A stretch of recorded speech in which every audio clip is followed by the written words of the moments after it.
This guy talks about how Joe Rogan murdered comedy with the same intensity of like Joe Rogan murdering his loved ones. I think that's what it is. I've never experienced a person who I agree with so much and still been like, damn, bro, like, is it that serious? Like, you make it seem like he killed your family. Like, you are actually the highest ranked hater I have ever seen.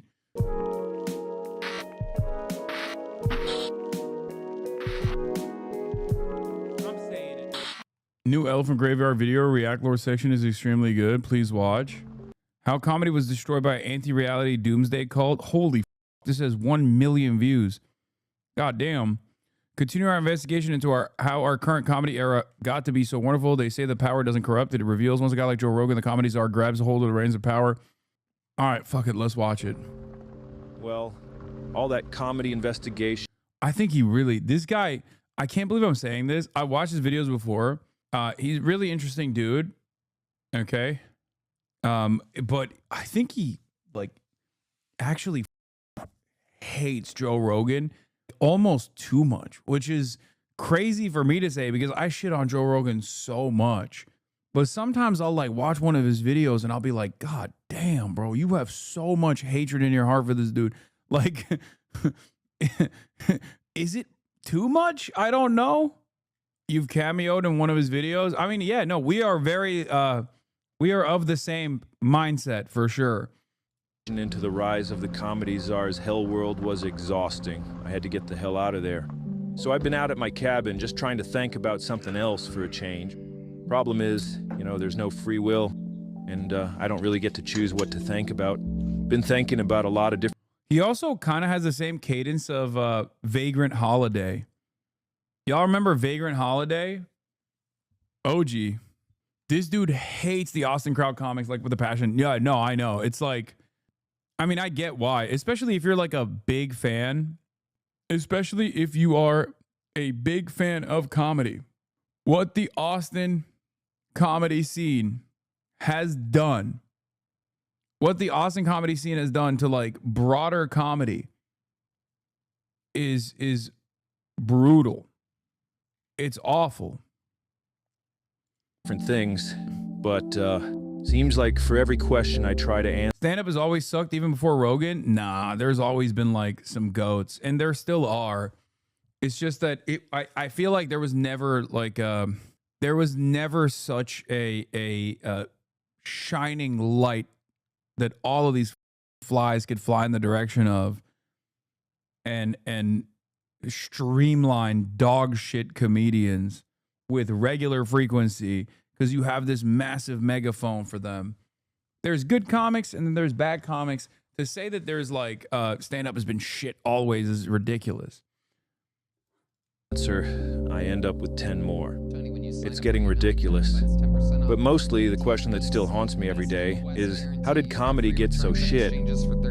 Was it ever good? Why the hell do I even know who this guy is? And why for a moment, before my brain kicks in, does it seem normal that he's hanging out inside that sacred space at the center of the comedy universe? The comedy mothership green room. And how hard we laugh in that green room. And it's the most fun. And the best thing about the green room is how restrictive it is. Oh yeah, I love restrictions. You know, that you just can't go in there. You know, you got to earn that spot in the treehouse, you know. And so anytime you open the door, you'll see, you know, some of the best comics. Oh my God, our fave, and our other fave. And oh my God, it's Tony Hinchcliffe. Oh my God. Oh my God. Alive, you know, that's our little space, man, and it is the greatest thing on earth. It's just impossible to make sense of anything going on here, and I can't help but feel like I must be living on another planet. I needed guidance. You know that our cerebral comedy guru, David Lucas, once told us that after his shows, we'd be thinking a lot. My jokes are very cerebral, so if you come to my show, I might say a lot of crazy shit, but on your drive home, you're gonna be thinking a lot. And his wisdom is kind of what sparked this whole investigation into the comedy world, but I knew I needed to start thinking even more, so I wanted to go out and see David's act, and hopefully start to try and put all these disordered puzzle pieces together, to understand what's really going on at the heart of it all. Now, there's a lot of great stages out there, but for me, my favorite venue in the entire world, hands down, is the legendary Massey Hall in Toronto. Its stage has been graced by the presence of the most iconic, influential, and beloved artists of multiple generations. Gordon Lightfoot, Oscar Peterson, Charlie Parker, Joni Mitchell, Neil Young, Patsy Cline, Bob Dylan, Ella Fitzgerald, Aretha Franklin, Rush. Now, I don't know who any of these people are, but my dad says they're very important. I even saw my first ever stand-up comedy show there, Jerry Seinfeld, when I was just a wee lad. It's the oldest and most iconic venue in Canada, and performing there has long been considered a landmark event in one's career. And finally, in 2025, the strength of her stage's mythical hardwood planks would truly be put to the test, as the Killers of Kill Tony, including massive comedy success David Lucas, I'll put my hand in my ass and make you smell it. would be taking the stage for what Okay, he's not wrong. That is very subversive. It's going to make me think about it on the car ride home as I drive the car directly into a wall at 65 miles an hour. That is cerebral. I'm going to think, why? I'm going to think, why? Why would anybody do that? promised to be a wonderful comedy event. So I watched the show. When it was over, you know what? He was right. I was thinking a lot. I was thinking about how bizarre it was that these low-level, On the drive home, man, I wonder what his hands smell like. Dookie, that's what. no offense, but subhuman cretins, some other guy Yeah, that is strange, isn't it? It's just odd. I don't know what's supposed to be funny about that. But, I mean, it's also in the same vein as like watching Sean Ryan to get in tune with, the new conspiracies. And every single person is like directly an operative slash a guy who currently works for the State Department telling you the real foreign entity you must fear is the Chinese. that works for the president 5 or 6 hours. So that improves the value at least. As you walk into the room, you're reminded of 2 of the most horrific acts of brutality ever committed. This guy talks about how Joe Rogan murdered comedy with the same intensity of like Joe Rogan murdering his loved ones. I think that's what it is. Like he is like, I agree. I've never experienced a person who I agree with so much and still been like, damn, bro, like, is it that is it that serious? Like, you make it seem like he killed your family. Like, you are actually the highest ranked hater I have ever seen. He's like infiltrating the Austin comedy scene specifically so he can take revenge. Yeah, Joe Rogan killed my comedy-loving grandmother. Joe Rogan killed my comedy-loving father. And Joe Rogan killed my comedy-loving mother. And my dog. My dog also loved to laugh. Joe Rogan killed my dog. Which is good because when you're thinking about what happens when an atomic bomb blows up over your head, it makes the terrible show you're witnessing seem like an okay alternative. No idea who the comics were. Who cares? They were shit. And of course they were, we already knew that. What we want to find out is why or how. But the vibe was very bad in there, very negative, and so I got the hell out of there and began walking down 6th Street, where a horde of scary, methed-out ghouls began to oogle me, which, compared to the vibe in the comedy spaceship, was honestly much more welcoming. And that's when I saw it. In the alleyway behind the mothership, a flock of comedy pilgrims had gathered, lining up. They told me they had traveled from all over the country for their chance to win 1 minute of stage time there. Their opportunity to climb the ladder to a higher tier class of human. A real comedian. I couldn't believe how many of them there were. They were all over the place, living in their cars, in tents. So many comedy pilgrims, everywhere, just taking over the entire area. And I started thinking about how the hell all these people ended up here. Started thinking about human migration. Like, how did you end up where you are? No matter who or where you are, at some point, some guy in your lineage looked around and said to him, Like, the way he talks about Joe Rogan is like he implemented Cyberpunk 2077 in Austin, Texas. Like, even more than that, he's actually disrupting the space and time Okay, he's disrupting our universe. He is such a powerful entity.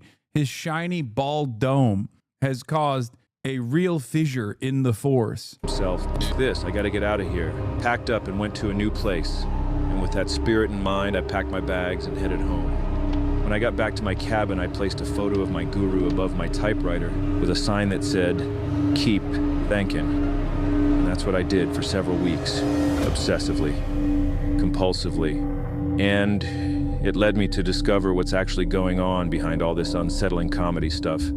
And that we were right to find it so unsettling and evil and vile, and that what we're witnessing with this Austin comedy thing is actually part of a massive operation designed to destroy the entire world. And I know that sounds kind of out there, but as you'll see, that's actually part of their design. I thank my comedy guru David for helping me get my thinking back on track. Tasmai Shri Guru Namaha. This is what D&E haters do to you? Okay, not a single one of them has the talent that this dude has on his pinky finger nail. The entire space of Destiny, Ethan, Asmongold, haters, and all their orbiters and whatnot do not have a fraction of the talent that this dude has, okay? A fraction. I mean, obviously, I'm joking when I say this dude really, he's a D1 hater. But like he's obviously exaggerating for the sake of the meme. But he's clearly, it's a bit, and he's also clearly very talented. To answer the question of how comedy got so shit, we need to go back about 375 million years. To the first of those migrations we mentioned earlier. Migration is baked into our DNA, guys. I don't know if you knew that in advance, but I am seeing on my YouTube analytics here that 87% of you only got your grade 10. So, in case you weren't aware, humans began as simple tubes. A mouth and an asshole. Purest form of a proper organism. Just floating in the ocean somewhere, and eventually that tube evolved into this fish kind of thing. And this fish, this was the first in our lineage to become a new guy and to migrate. The ocean where he was all up, and he looked around and said, Remember when Maya was over and I found out about a guy who just couldn't become a guy? There's a type of fish out there that literally is halfway evolved and is just chilling. I forget what it was, a mud skipper. A mud skipper. That's a fish that literally just like kind of said, I'm chilling. I'm going to stay at this point of evolution. I'm not moving on from this. Gotta get the hell out of here. And he migrated out of the water and onto the land, becoming a land guy. He then somehow transformed into a little rat kind of thing with nipples. And the nipple rat evolved into like a monkey chimp thing or whatever.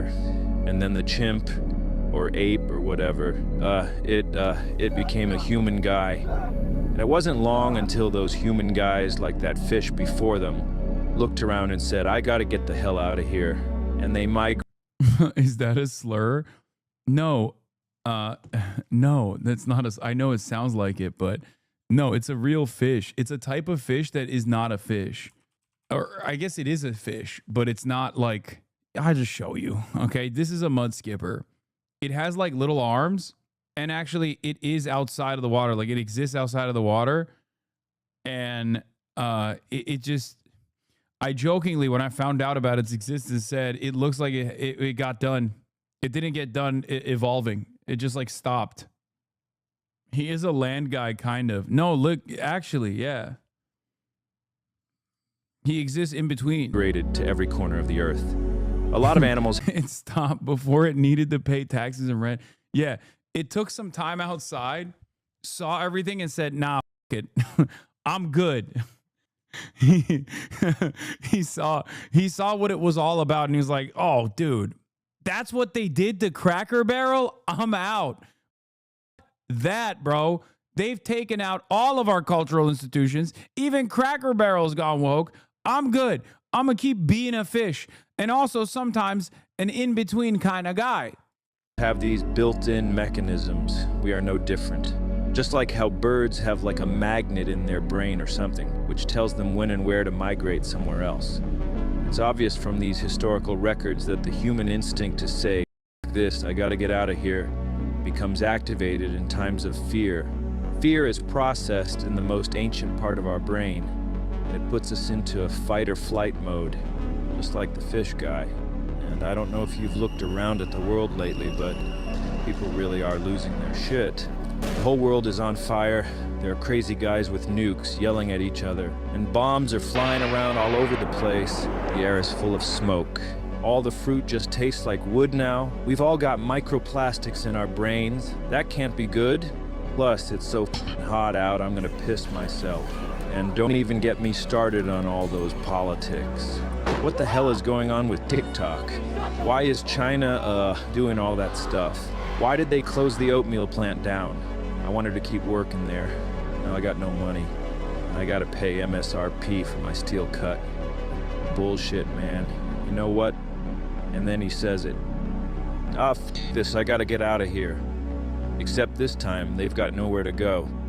Not physically, anyway. Now you understand why the mud skipper stayed a mud skipper. You feel me? But lucky for them, some of humanity's most powerful visionaries, the techno-wizards, have constructed a psychic ark to sail the seas of your mind and take you away from your problems and out onto a new frontier.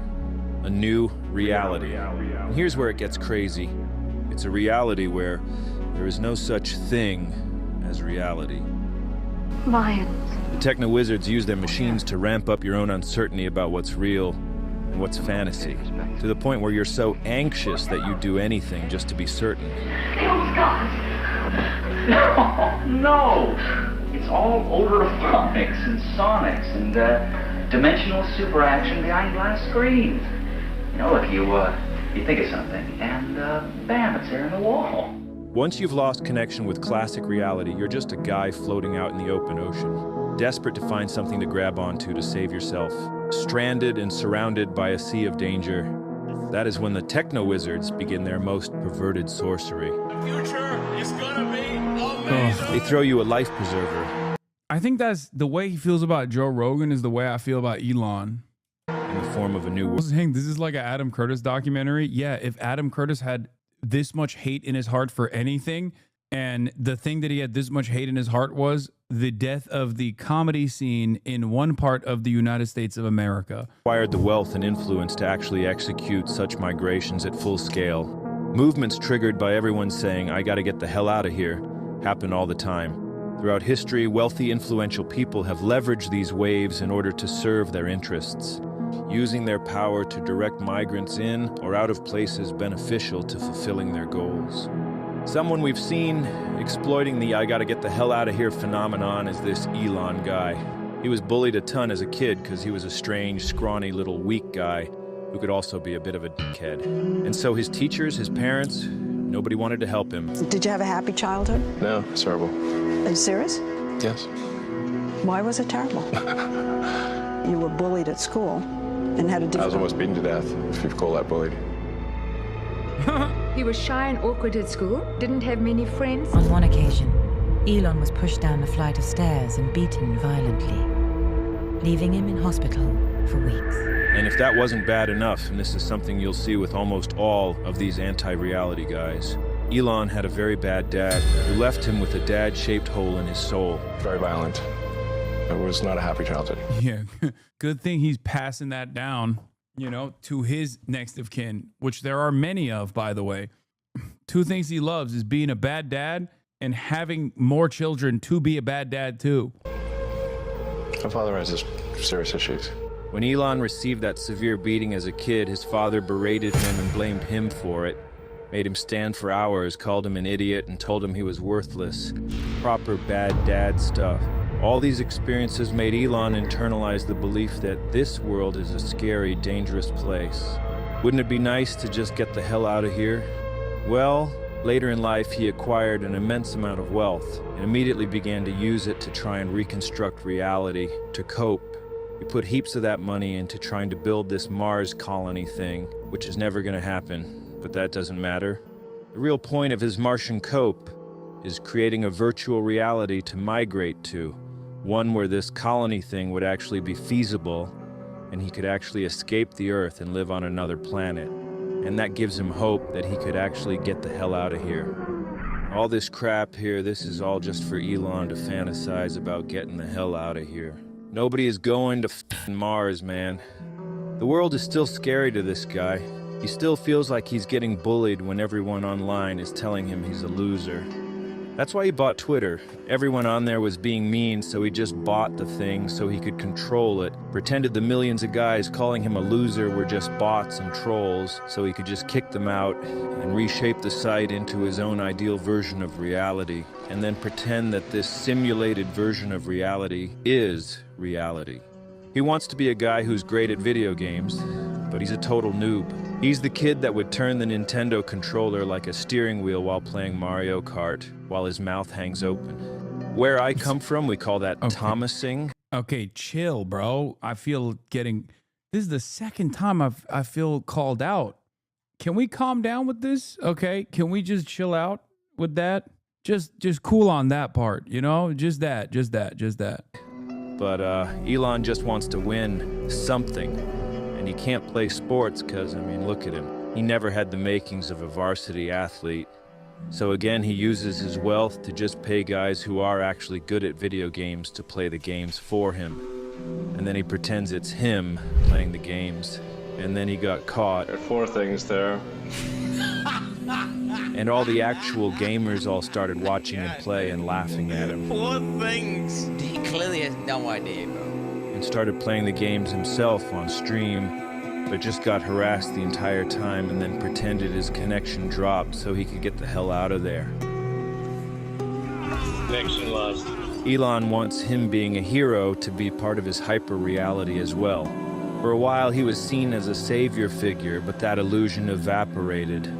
He tried to reclaim his hero status by inserting himself into the rescue of those 12 Thai kids trapped in a flooded cave.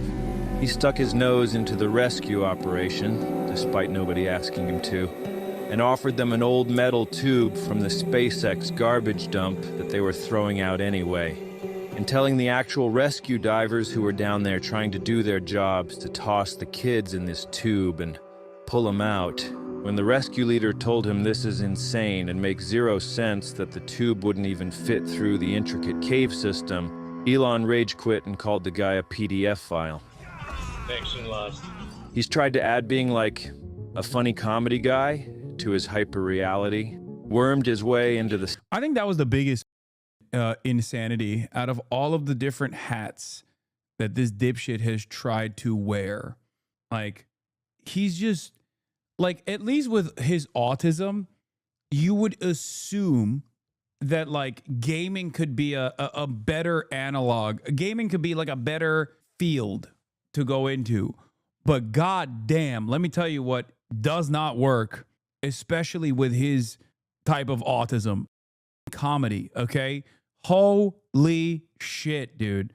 I've become meme, a destroyer of worlds. I love dank memes. I'm such a fan of dank memes. Stand-up comedy world, got on stage with Dave Chappelle and just got booed by an arena full of comedy fans.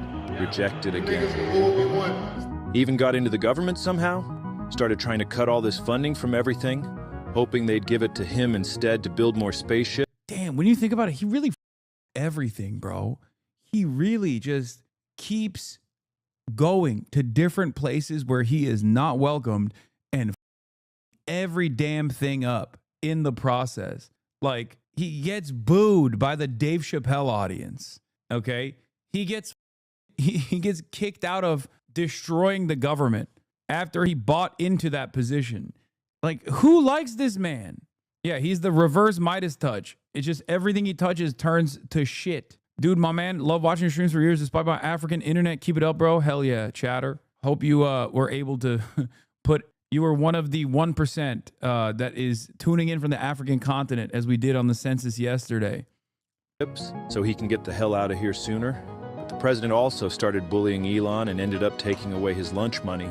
And now, Elon's even more messed up, even more desperate to escape, and finding it harder and harder to cling to that Mars colony coat. With Elon, where I said, if Trump doesn't win, I want to just leave the country. And then Elon said, there's nowhere to go. Elon, you don't believe in going to Mars anymore. Elon stopped believing in Mars. So he's allegedly retreating into a haze of ketamine-fueled escapism, just trying to get the hell out of here.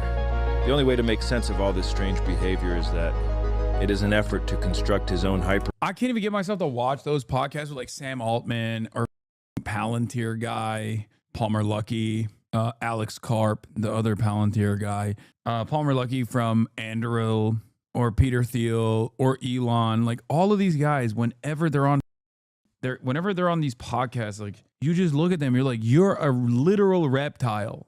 Like you are actually a lizard person. What is going on? How is this even possible? I thought this was like a movie thing. Like I thought lizard people like this only existed in the imaginations of Hollywood producers. You guys are living it. I don't know if you saw a bunch of movies and you were like, I want to be a villain.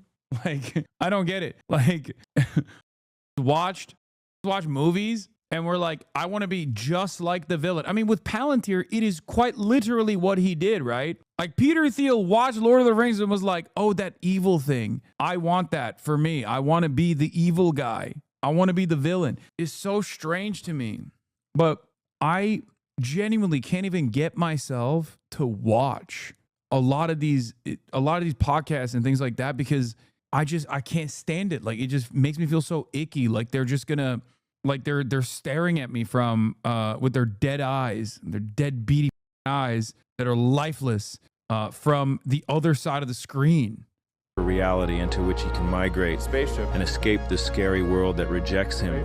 I actually saw a video of his ex-wife talking about how he does this, and I mean, she would know. We create a parallel world to escape the world that rejects us, or the world that we find too painful to live in. But some people are so good at doing this and master such an amazing skill set that they take their world and they infuse it into our world. The Palantir guy looks like evil Taika Waititi. That's true.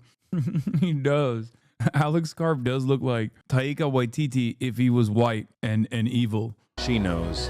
And they change the world. Exactly. And these are the people we call visionaries. People who move between worlds. Exactly, yes. Between states of consciousness. Elon learned firsthand the idea of constructing parallel worlds and hyper-realities during childhood. He grew up in South Africa, a country designed by white guys from Europe who had to get the hell out of there, move to Africa. But also, I don't know what this is about, but I don't know if this is inappropriate for me to say, but especially after seeing like older photos of Elon when he was like a baby, when he was like a child, he looks so Asian. Am I crazy? Is Elon Musk? No, May Musk is white. And so is the dad. Why does he look so Asian? He looks like he's white Chinese. Actually, you are crazy. Yes, you are insane. No, I'm serious. That texting my ex to let her know that Hasan Piker read my joke, maybe that'll get her to come back. I don't know about that. Is it because I saw too much Yi Long Ma? Is that what it is? Is it because I've seen like the imposter who's the real Elon? Yi Long Ma too many times? Then decided they didn't want to have black guys as neighbors. So they created this hyper-reality in which God commanded the white guys to preserve their race or whatever, and they had no choice but to segregate all the black guys in another part of town. Because if God wants it, then, I mean, what can you do? You gotta do it. And by getting all the white guys to migrate their psyches into this hyper-reality, it allowed them to do all the heinous shit they had to do to achieve their goals of creating this new society. If you have enough power and influence, reality can be whatever you want it to be, and very few things are going to challenge you. We have a sort of grasp over the world. Elon wants to do a full migration into his hyper-reality, but he can't pull it off. It's not believable enough yet. His main problem is that not enough other guys are joining him in his hyper-reality anymore. The more guys you can get to buy into your simulation, the stronger the pillars necessary to uphold the new reality become. Which brings us back to this.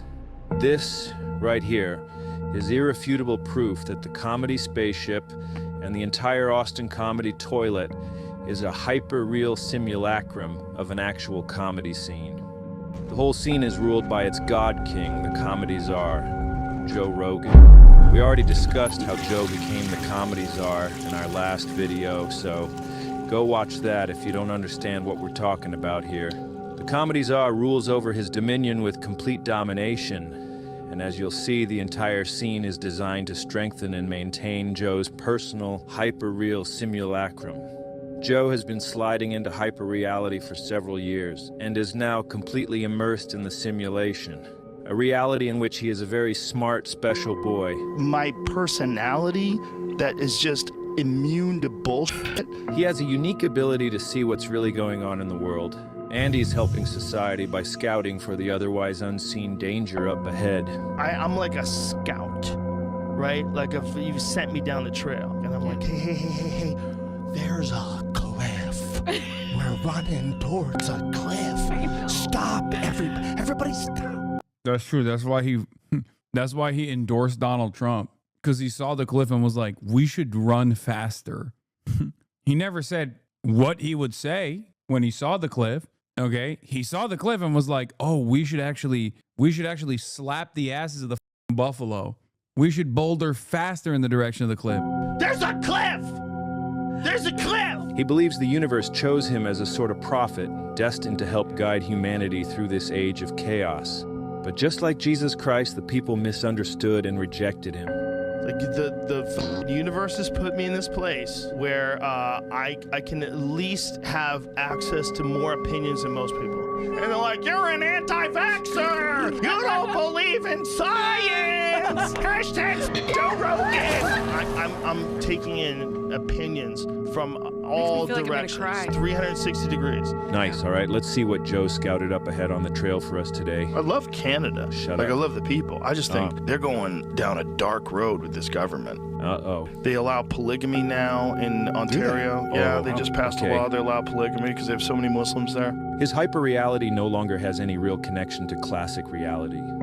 So when did Joe begin this psychic migration? Well, a few years ago he decided LA was the reason his life sucked. So he got the hell out of there, moved down to Austin, Texas. You saw it during the George Floyd times in LA. Oh, yeah. When they were burning those cop cars on the highway, and I remember seeing that going, I gotta get the out of here. Oh, shit, he actually said it. When he realized he was still miserable in Austin, he had to get the hell out of there again. But he had nowhere else to go, so he began a full-on migration into his simulacrum.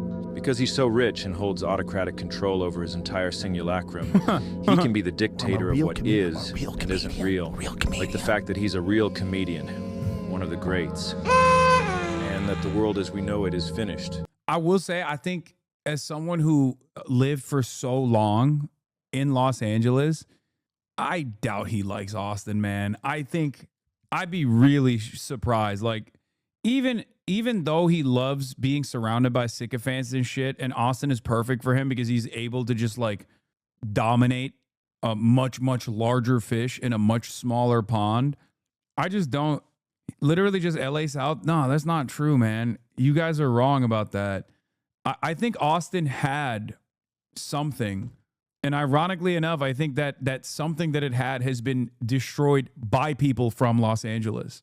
Like the Keep Austin Weird shit has created a magnet-like force for a lot of the actual right-wing weirdos, like losers, that left for a low-cost alternative without like losing too much of the cultural vibes. And they basically migrated too much to Austin and did. Yeah, and turned it into, bastardized it. Oh my God, this is such a good. Yeah, they bastardized it into conservative Portland, dude. And yes, I do think because of Austin's size and like relative position in Texas, it was easier to just like change its trajectory from becoming organically like a cool town, because it does have like some elements still. Where can left-wing people live in the U.S. now? What do you mean? You can live anywhere you want, and there's left-wing people everywhere in the country. I'm just talking about like overall vibes. I don't know. I cannot for the life of me. I cannot for the life of me think about like I don't know. When I look at Austin, I just think like downtown Austin is like it has its cool spots, but overall it's so cookie cutter. It's so. If it was instead like a low cost, truly weird artist communes left and right, gay shit happening, a cool town. If it just stayed like that, it would have been nicer. But it is a suburb pretending to be a city. It has like a small sliver of a city, and then the rest of it is just like suburbs that are 45 minutes away. And that growth was accelerated in the worst direction, first by South by Southwest, and then by the Joe Rogan types.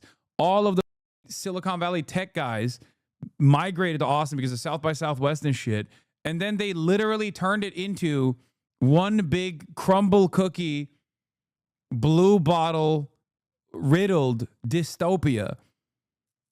LA's 50 suburbs tend to be a city. Yes. Except LA is so vast and so large that all of those suburbs that you are describing are cities in and of themselves. You understand? LA is a country with its own internal city structures that resemble states.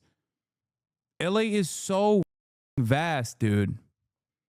And yes, you are absolutely correct when you say it's not like a real city. I would never say it's a real city. I don't think you can be a real city without a functioning grid-like operated, always on, robust public infrastructure, public travel, public transport infrastructure. How come your viewership dropped 10K overnight? Because I was botting and they caught me, and not because I'm a political content creator, a political commentator who also does fun stuff with an audience that mostly is watching during the week for news and developments. They're turning Philly into LA next, gutting transit here soon. That would be terrible. I mean, it's in the title. I said organic fall off. Zero Boss Streamer, organic fall off. Cracker Barrel Woke, React Lord. It's the end of the age. Doomsday is upon us. We are in Kali Yuga. We are in Kali Yuga. And the Hindus were very smart in their idea of, it was the Hindus, right? Yes, the Hindus, yes. They came up with this idea that there are certain ages the Hindus almost are very unavoidable smart. of civilization. Correct. That they go through these It's cycles. Kali Yuga, right? What is the period we're in now? Because it seems like it's coming to an end. This is Kali Yuga, man. This is some weird shit that was predicted by the Bhagavad Gita. This is Battle of the Gods, yeah. Ragnarok. Tell me. This is what happens in cultures. Like, it's almost inevitable. He even has his own theory about what's driving us toward the end of the age. Hard times create hard men. Hard men create soft times. Soft times create soft men. Soft men create hard times. We are now around soft men in hard times. In his reality, he's a hard man in a world run by soft men who have allowed the destruction to happen. He's been yelling about that cliff we're all supposedly headed towards, but he feels like nobody's listening. So now he feels like the destruction must happen in order to restore the world back to its proper state. I don't think we're going to wake up. I think it's going to take something like a natural disaster or some real event, some 9/11 type event. It's just, I don't know where it ends other than a wake up. And a wake up is like a meteor hits us. As you can observe with your own eyes, this soft, doughy collection of spheres stacked on top of each other thinks he's actually a hard man. But obviously, he's the soft man, making everything worse. He's one of the softest men of all time. Never worked a day in his life, whines and complains for hours on his podcast over the dumbest shit year after year. How dare we say Merry Christmas? How dare Cries you hysterically for no reason and thinks sitting in a sauna is some kind of achievement in overcoming adversity. For the record. Is that fake? He gets duped constantly by the most obviously fake stories, photoshops, and AI images. Fact-checked, volcanoes do not produce more CO2 emissions than human activity. Reuters is on your ass. Idiot. Yeah. And somehow he considers himself one of the... That's why he was like, they should make it... Remember when he said, they should make it illegal to fact-check? He did say that. That was probably one of his funnier moments in the last decade. when he just dead ass said, no, they should make it illegal to fact check. Up there with why does it lie? When he was looking at the Creator Clash video, dad beats his own son. Why does it lie when referencing being clickbaited? Some of his finest moments. Greatest comedians of all time. It's embarrassing. It's clear and undeniable that he's living in some sort of inverted alternate reality inside his own mind, just like we said. And if that's upsetting to hear, it's because you are also living in the same kind of hyper-real simulacrum, and that remark just threatened to knock down one of those pillars holding up your alternate reality. You're feeling this right now because once those beliefs become ingrained, the self-preservation instinct activates. And any time those pillar beliefs are challenged, it's experienced as an existential threat because it could collapse the entire simulacrum and drag you back to that classic reality you had to get the hell out of in the first place. Consciousness is really just a big hallucination anyway. It's completely malleable. Change what's in that brain, and you change reality. For example, sometimes our brains get built a little wonky, and you get OCD, schizophrenia, all this stuff that makes your brain unable to stay in one version of reality. Very stressful. Likewise, it's very stressful when the pillar beliefs upholding your hyper-real simulacrum are challenged as they threaten the stability of and your attachment to reality. It creates existential anxiety, and that anxiety must be relieved without destabilizing the simulacrum, and that often results in horrific consequences.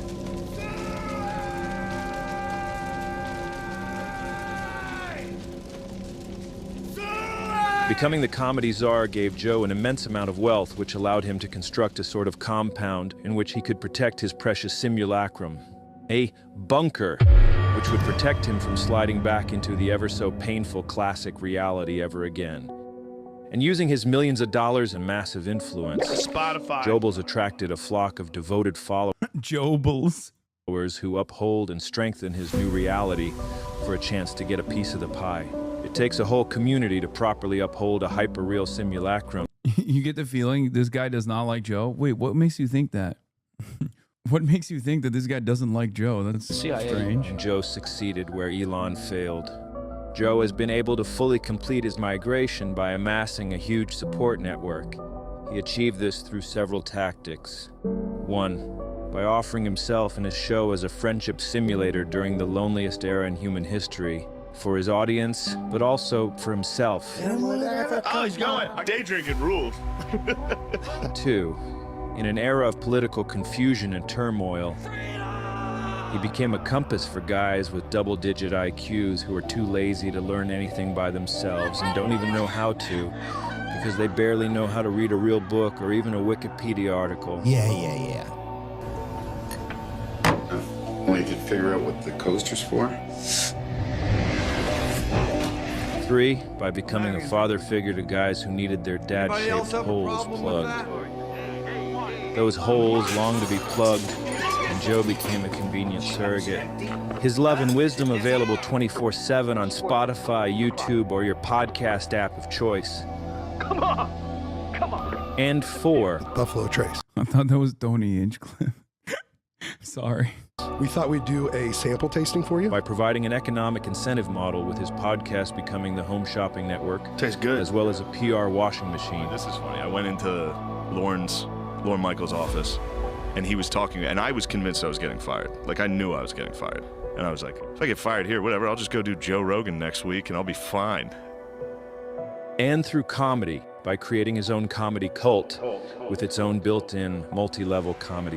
It is kind of true that it is a way to launder your reputation, and I think he uses that as a vehicle now for billionaires, which is like, that's it. Like, he used to do it for like dorks who get caught, saying icky, gross, racist shit, right? But ultimately, those were like marginal players. And I wouldn't even say like, Shane Gillis, this guy hates Shane Gillis too. I think Shane Gillis is all right. He has his good moments, he has bad moments. That's just how comedy is, right? But Joe Rogan has unironically stepped up his like reputation laundering mechanism to now allow the federal government, including the intelligence community and billionaires, to do this. Please censor the racist slur in your stream title. Cracker Barrel? We haven't gone woke. Okay, listen. Cracker Barrel might have gone woke, but we have not gone woke. Scheme. If you indulge Joe in his new hyper-reality, you'll be rewarded with opportunity. And because that feels so good, you'll soon find yourself migrating across the psychic ocean of your mind, joining Joe inside his simulacrum. That's why it's called the Comedy Mothership. It's a transport vessel that will migrate its believers into their new reality. Which reminds me of another cult, one of my favorites actually, Heaven's Gate. It too was run by a weird bald guy who wouldn't stop talking. This guy, Marshall Applewhite, but his friends called him Doe, which rhymes with Joe. Don't know if Joe designed his cult in homage to Doe's cult, but the similarities are striking. And That's I even heard a crazy. rumor that Joe's dog was named after Marshall Applewhite. Marshall's trying to say hi to you. Hey, buddy. Doe and Heaven's Gate's beliefs were a cool blend of alien spirituality and Christian apocalyptic prophecy. I can't wait to get out of here. Doe believed Jesus was an alien who came to Earth to guide us, and that Doe himself was a messenger from the higher plane of existence, sent here to warn humanity about the upcoming destruction. Sound familiar? The name Jesus, of course, was the name given to the body, that mind that was indeed from the kingdom of heaven, and that mind came for the express purpose of teaching humans. I guess the scary element here is that Joe Rogan is not a psychotic cult leader, because like, I guess in this day and age it doesn't really matter, but like him being somewhat normal and like a quote unquote normie whisperer unironically makes it a more threatening presence. No, he is that's the point of the video. No, I understand, like his function is similar. Okay, his function is similar, but I think by way of presenting himself as like a normie guy, that actually allows him to expand his reach to a much larger audience. Do you understand? Because like the average person does not read Joe in the way that we do, especially someone like myself who has like watched him for years, was a major fan of his, you know what I mean? The average person that you meet that's like working a delivery job or whatever just has him in the ear and basically thinks he's awesome. He's like a cool guy that you can hang out with, like your older brother that smokes weed and tells you about weird shit. Okay? Like a lot of people think this way about Joe. They don't think of him as like some weirdo who has like developed a cult of sycophants, who is there as a mechanism to launder the reputation of like some of the biggest villains in society, not even like American society at this point, basically like some of the biggest villains around the globe, you know, like the Peter Thiels of the world. Because when you're like this guy, when you're Heaven's Gate, you have a limit to your reach. Whereas Joe does not. Joe is limitless in his reach. How they could be saved, how they would not be plowed under at the end of the age. Well, we're at the end of the age. Like the universe has put me in this place where I'm like a scout, right? Like if you've sent me down the trail and I'm like, hey, there's a cliff. Now, they didn't have podcasts back then, but Doe's lengthy, rambling seminar videos would fit in perfectly to our current podcasting landscape. When things are going bad, Many times the worst things in the human kingdom that can happen to us end up being the best things that can happen to us. there's going to be some good that's going to come from it. Because we learn in-depth lessons because of those difficult times. Unexpected problems, good. You learn. They could actually say, thank you for the lesson. Through his podcast, I mean his videos, Doe lectured that the end of this age is upon us, that the Earth was about to be transformed, recycled, but they could escape this doom by boarding a spaceship flying behind the comet Hale-Bopp as it passed by Earth. We are one or two events away from living in the Stone Age again. And I think it could happen in our lifetime, and it could happen to you and I. People who would consider themselves intelligent beings, they'd say, well, that's absurd. What's all this doomsday stuff? What's all this prophetic stuff? We're in this very strange sort of existential crisis as a civilization that's not being recognized. And in the meantime, we're distracting ourselves. You know, intelligent human beings should realize that everything has their cycle. They have their beginning, they have their end, they have cycles. Hold on, didn't we? Isn't that the exact same? There are certain ages, almost unavoidable, of civilizations. Correct. That they go through these cycles. They have cycles. Cycles. That they go through these cycles. They're the exact same fucking guy. Every civilization, when they're at the brink of collapse, becomes obsessed with gender. The whole thing is falling apart. The foundation of our civilization is falling apart. Doe offered his followers a way to save themselves from what he called the recycling of planet Earth, which was about to begin. He and the cultists needed to die so that the spaceship... Like, that's what I mean. Like, Joe's not, he's not doing that. You know what I mean? He's just doing it for something much simpler, which is a ton of money and a ton of admiring fans. Don't say yet, bro. Stop. Y'all are nutty. This is like not supposed to be taken sincerely, I don't think. Ship flying behind the comet could pick up their souls as they left their bodies, carrying them away to the next level of existence, to a new reality. The cultists all submitted to Doe's authority, believing that he was the gatekeeper through which they could ascend to that next level. The ultimate test came when that comet finally arrived, and they all did a full sui in order to join Doe on board that spaceship.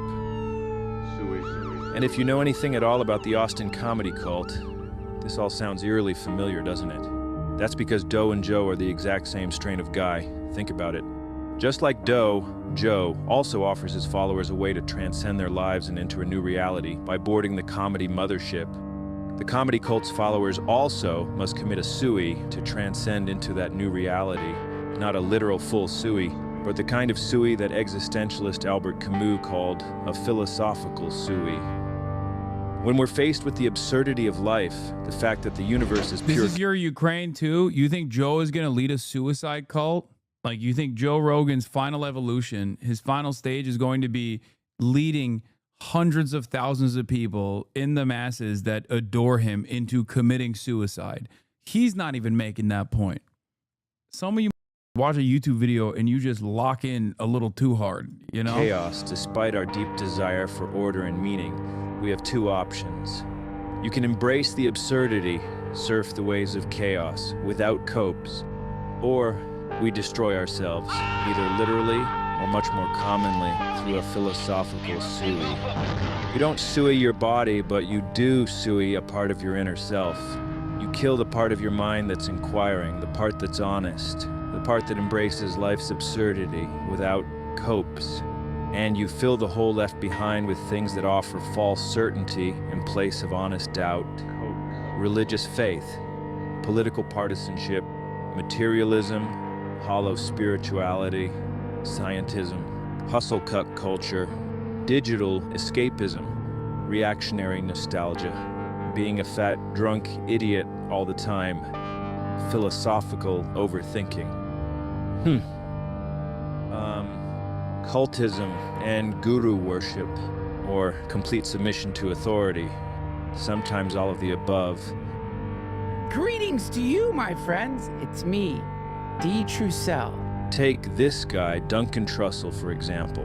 One of Joe's longtime friends and a former advocate of radical honesty, truth-seeking, and psychedelic wisdom. Not long ago, he was the lone voice of reason in Joe's inner circle, and the only guy to openly predict how Joe would be corrupted by powerful forces looking to exploit him for access to his far-reaching media platform. People have decided you're one of the magnifying glasses focusing this beam of attention into the world. You have to watch out because people are gonna like try to exploit you. That's the main thing, is like people recognizing what you are, who have political agendas, will infiltrate your and then start blowing out their radioactivity into the world. And you have to wrestle with your identity.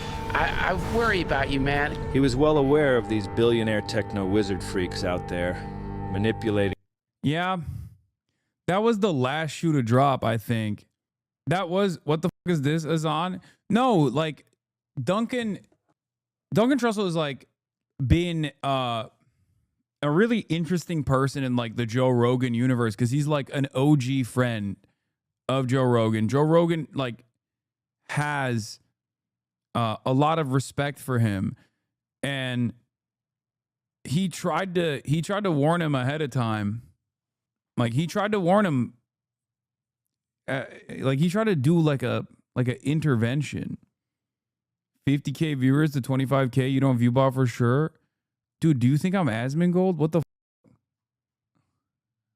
When's the last time I had 50K viewers?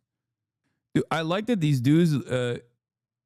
Every single person that is up each other's ass on the view botting shit have actively said like, Hasan, his metrics are totally stable. So I like that a lot of the people that are fans, of like people who are being called out for either unwittingly or deliberately view botting have to come in here to be like, actually, I've decided you're a view botter. My haters are struggling, dude. The irony is, you should be telling me I've fallen off. Yeah, look at this pattern every 7 days. Yeah, what's that? How does this happen? Oh, that's right. It's because my adult fans watch from Monday to Friday, and on the weekends, they're not as invested in the news. A pattern that repeats itself, unless you think I'm view botting on the weekends. Or refusing to view bot on the weekends. I'm like, my view bots need to take a time off. There's socialist view bots. Yeah, my view bots have unionized and they got weekends off. New media before it became too obvious to deny. He warned Joe about them being a danger over and over again. We established they're these billionaires, and they live in these compounds. Right. And certainly people like Michael Hastings and other people, they get killed all the time. They're super powerful people who will use technology to kill. I love your show. I saw that Duncan Trussell episode on Jerry where we warned him about the shadowy characters trying to co-opt. I was just thinking about it the other day, and bam, it's on your show. Being Joe Rogan to the left, just be you, bro. Hold it down. Oh, for sure. It is clear. Like it is clear that it's like he was the last lifeline, and he was so right. He literally was saying straight up, like, rich and powerful people are using you as a vehicle to launder their reputation. And Joe looked at that and said, bet we can go richer. Okay, we can go more powerful. The Alex Joneses of the world. I'm trying to get real shadowy lizard people, billionaires on here to talk about how sick their project is. Bro, he had Egghead, man. He had Egghead on.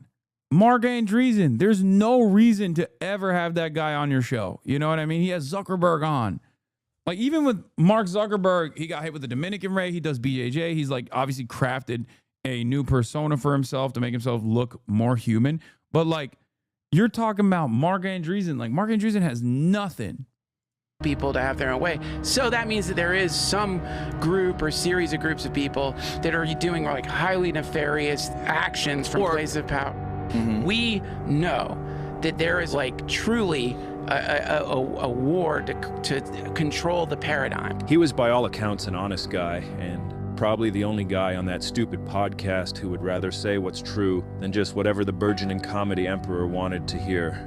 But those sorts of qualities are no longer welcome in the comedy czar's simulacrum. They're far too threatening. So once Joe migrated into his new reality, Duncan faced the hard choice of either embracing the absurd and maintaining his principles of honesty and truth, or committing a philosophical SUI and joining Joe in his new reality in order to maintain connection to the comedy czar's sphere of influence.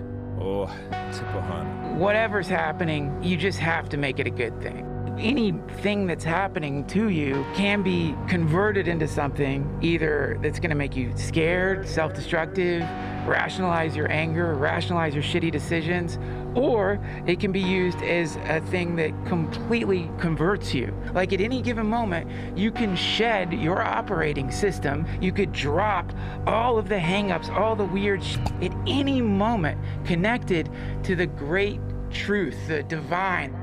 That was him 5 years. He's also a little bit of a mushroom guy. If you've ever seen his other work, he's definitely a big mushroom guy. I feel like he's a bit of a shroomer. Ago, he's since followed through on this new guy conversion. So let's see how connected he is to that great truth. Ooh, that divine. Let me ask you this, though. What do you think about Have you ever shroomed? Yes.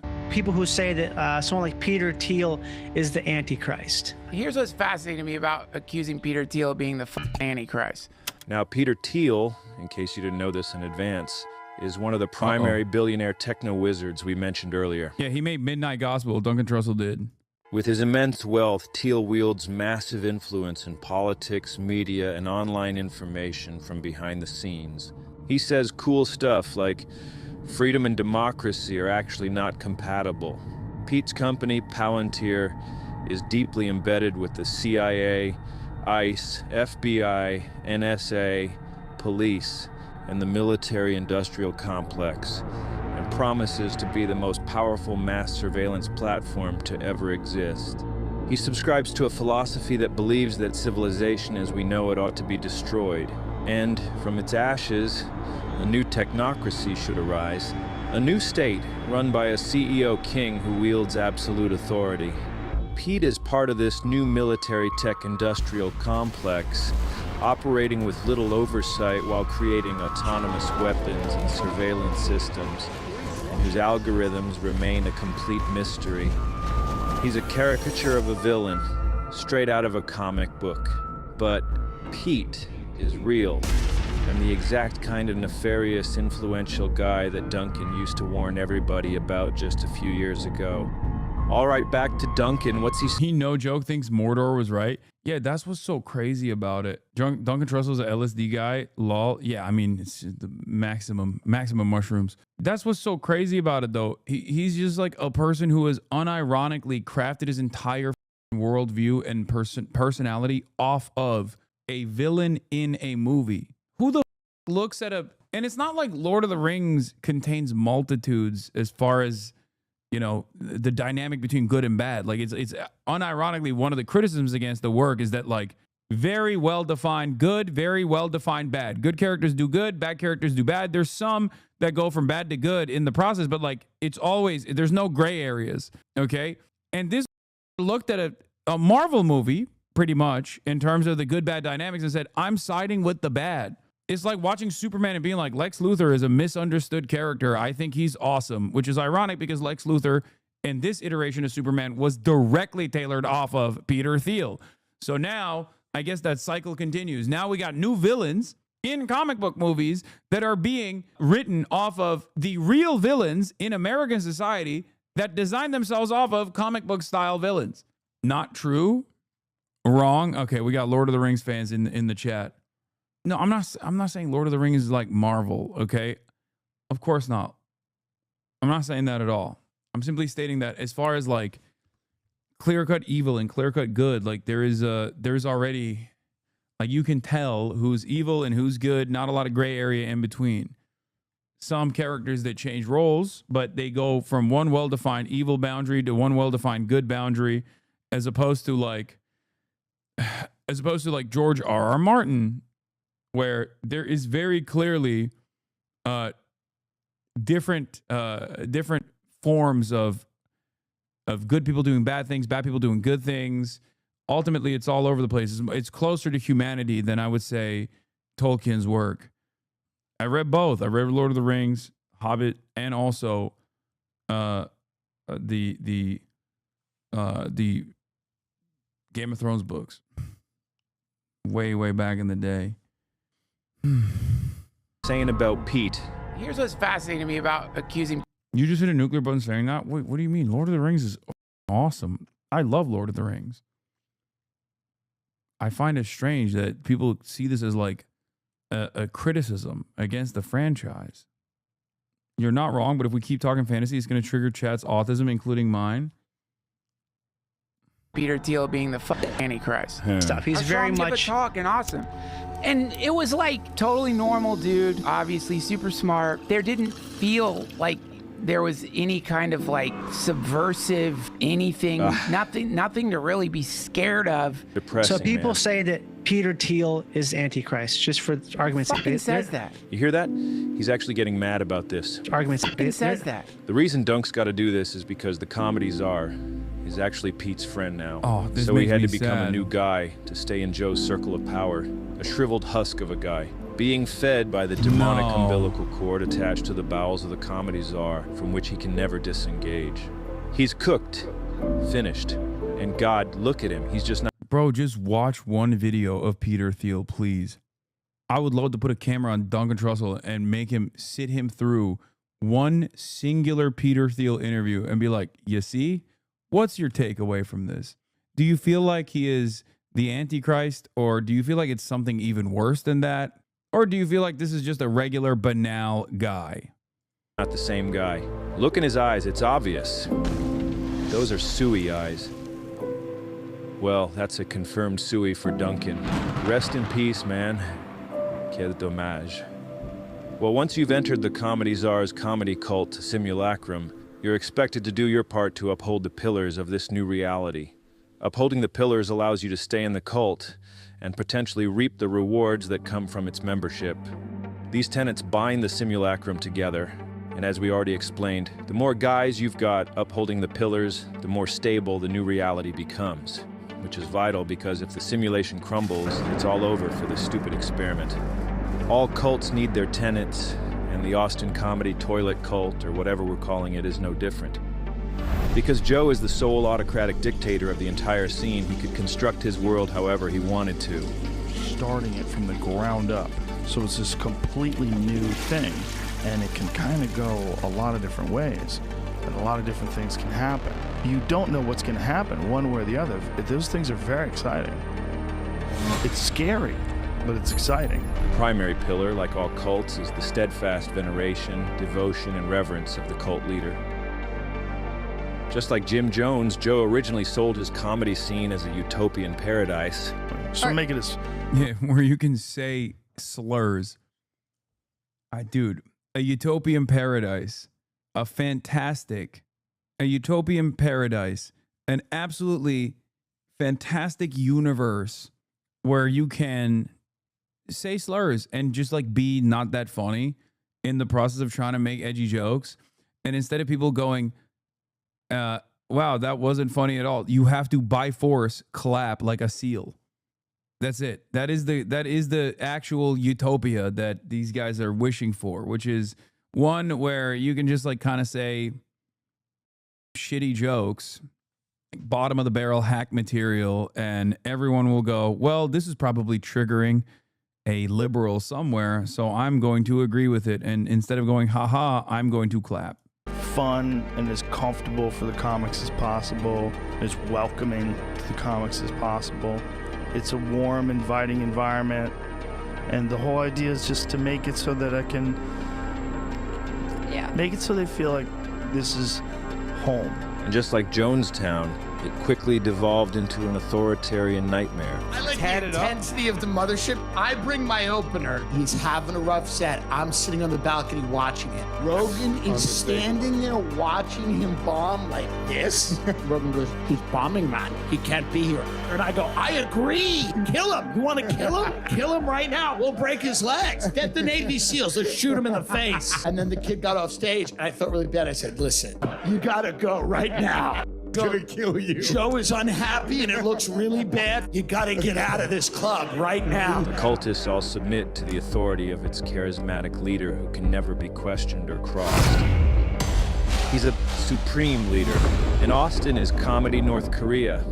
Comedy cultists must pay tribute to the dear leader by praising him and are expected to excessively embellish his abilities, often to an absurd degree. How many people on Earth do you think could kill you? 100, to be generous? Maybe. Very few people can kill you if they want to. This is straight out of the North Korean playbook, where they pretend their dear leader was the world's greatest golfer after shooting 38 under par on his first ever round, including 11 holes in one.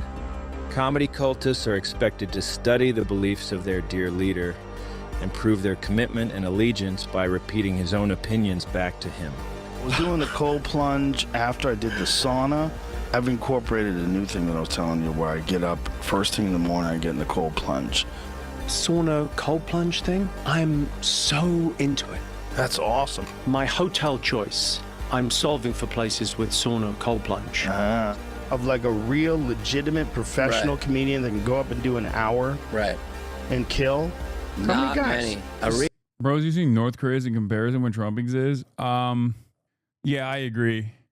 But I guess maybe it's just like too close in similarity, especially because of especially because of Joe Rogan's own relationship with Trump. Maybe it's not many. Not many for theaters. How many for theaters? Is there 50? 100? Yeah, maybe 100. Probably less, man. And by making sure your act panders to dear leader's personal interests and beliefs, you do that, you can tape your special at his spaceship club. I got 2 daughters. But it's just basically a joke. I think it's not that serious. I got a wife. She's a she/her. Just want to let you know that right off the bat. Like, the plumbing matches the pronouns, if you know what I'm talking about.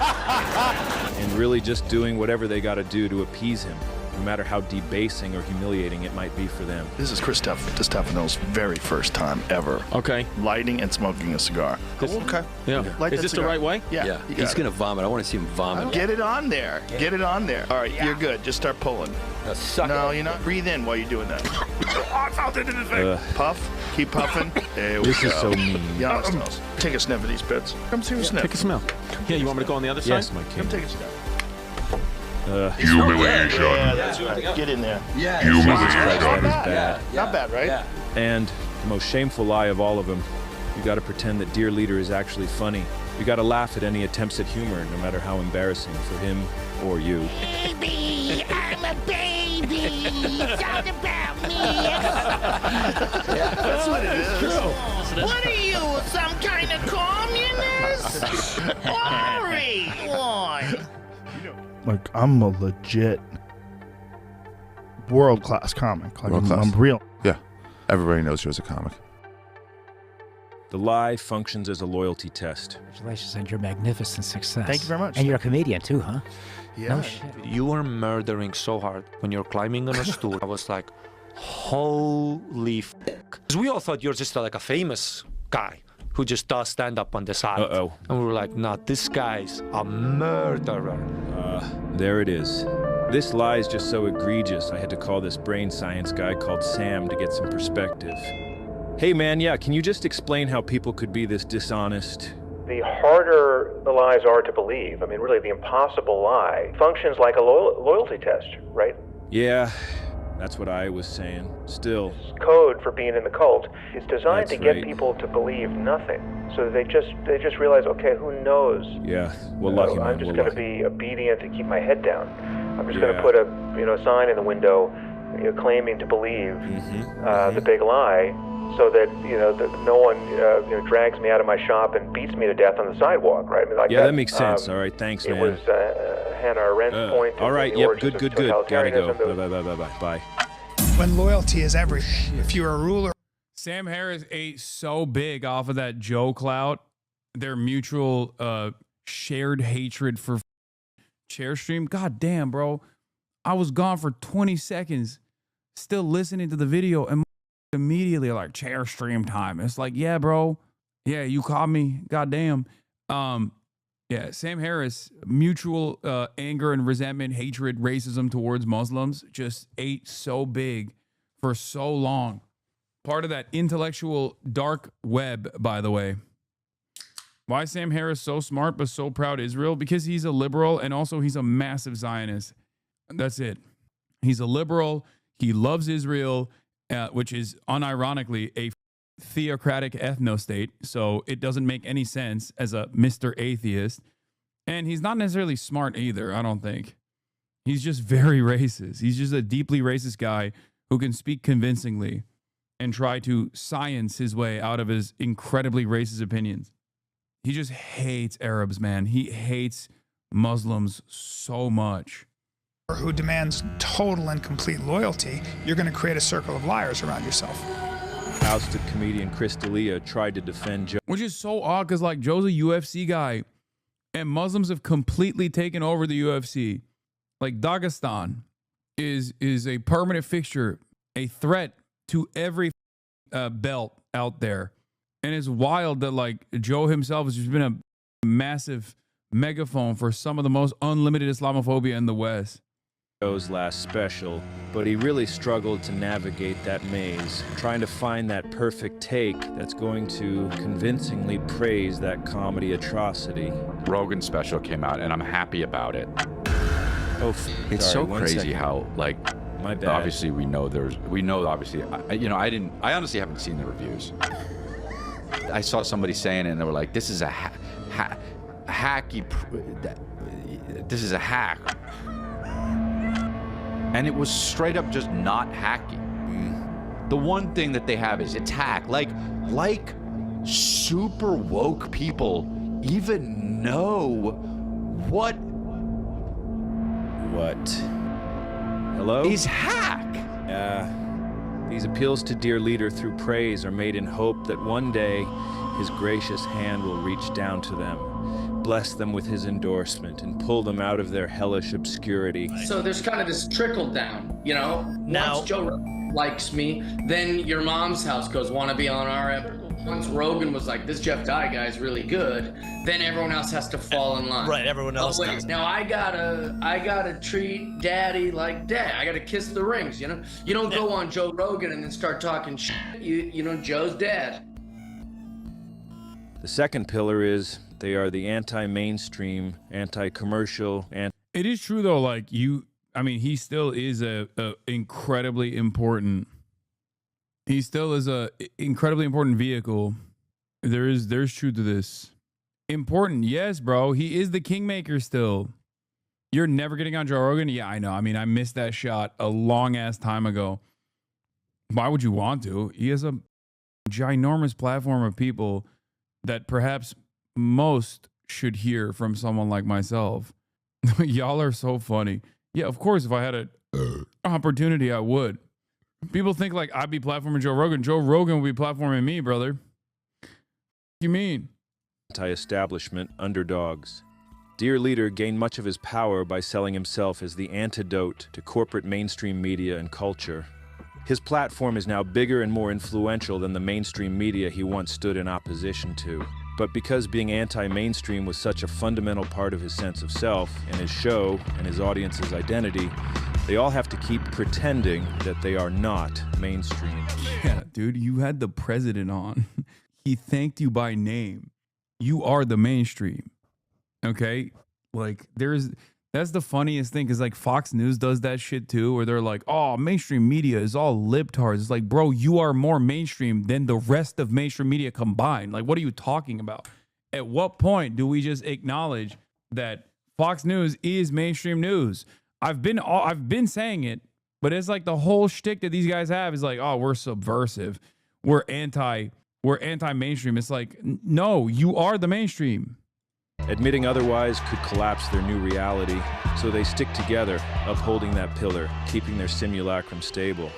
Rejection of whatever is going, whatever people think the comedy industry is. Like Joe Rogan is basically Kai Cenat for dudes between the ages of like 25 to 55, okay? And not just white dudes either. Very diverse audience too. I know everybody wants to think that it's just white dudes, but like Kai Cenat at an environment, or like I Show Speed at an environment where there's like children, Joe Rogan would get mobbed in a similar way between like 25 to 45-year-old dudes. It's not just white dudes. Y'all are wrong. A lot of people personally think, perhaps falsely, that most reflections of white supremacy have entirely white audiences. This is not how it goes anymore, okay? Fascism in 2025 is much more diverse than you think it is. A big part of that also is, I think, the white/non-white status that a lot of Hispanic people have in the United States of America. But we are in a transracial era of fascism. Okay? It's not like you got gay fascists, Mexican fascists, black fascists, all of which still embody white supremacist tendencies. It's still primarily white people, make no mistake, of course. But it's not the same way that it's not like It doesn't exist in the same way that it once did. Like, it's no longer the all-white clan, okay? It's not. That's not how it is anymore. And I think it's important that we understand that too. Because people think the comedy industry is like some group of people with power that control all the and give people specials that don't deserve it. There's all this like weird thoughts about the comedy business. But when say that all when white supremacy is still very powerful, it is. It's unimaginably powerful. I'm just saying that its servants are no longer just white. That's what I'm saying. And the more conservatism becomes openly white supremacists, the more that happens, I feel like. Comedy business is only comedians. There's no business element behind it. There's no networks. There's no producers. There's no person, no executive. There's none of that. So it's just wild. Dear Leader is a billionaire, but instead of running his own show, he's still partnered with the tech establishment. He and all the cultists are connected to the biggest corporations on Earth, but still they maintain a facade of being independent DIY artists. As we all know, Joe got in tight with the US regime and became the government's own comedy czar. The regime's comedy puppet dictator, like comedy Lukashenko. He's now literally an extension of the US government. But inside the reality of the mothership cult, he's still the anti-mainstream underdog. He has more emotion than Lukashenko. And obviously this makes no sense at all, but because all this is taking place inside an anti-reality simulacrum, it somehow just works. You have like comedic instincts. Like when you said to Hillary, you'd be in jail. Like that's great timing. It's funny, you need at least the attitude of a comedian when you're doing this business. It's the most dangerous business. Being president is the most dangerous. Especially you. Imagine if there was assassination attempts on Biden. Pillar 3. They are real comedians, a special class of human, an elite artist class. Comedy is sacred. And the mothership is both a holy temple. I was in the mothership last night, and that audience were like church. And the center of the comedy universe. The comedy mothership is the hub of comedy in the world. It's wild. Yeah. It's comedy mecca. The green room is the Kaaba, the house of God. Being granted entry is considered one of the cult's highest honors. We laugh in that green room, and the best thing about the green room is how restrictive it is. You know, that you just can't go in there. The comedy czar considers his entry into comedy a religious experience. That transformative moment where he was converted, baptized by Mitzi Shore, and transcended from a civilian into a real comedian. I remember thinking, I gotta get to the comedy store. It was like, it's Mecca. It was Mecca. It was a religious call. I mean, if there was anything like that in my life, that was it. She passed me as a non-paid regular after my first.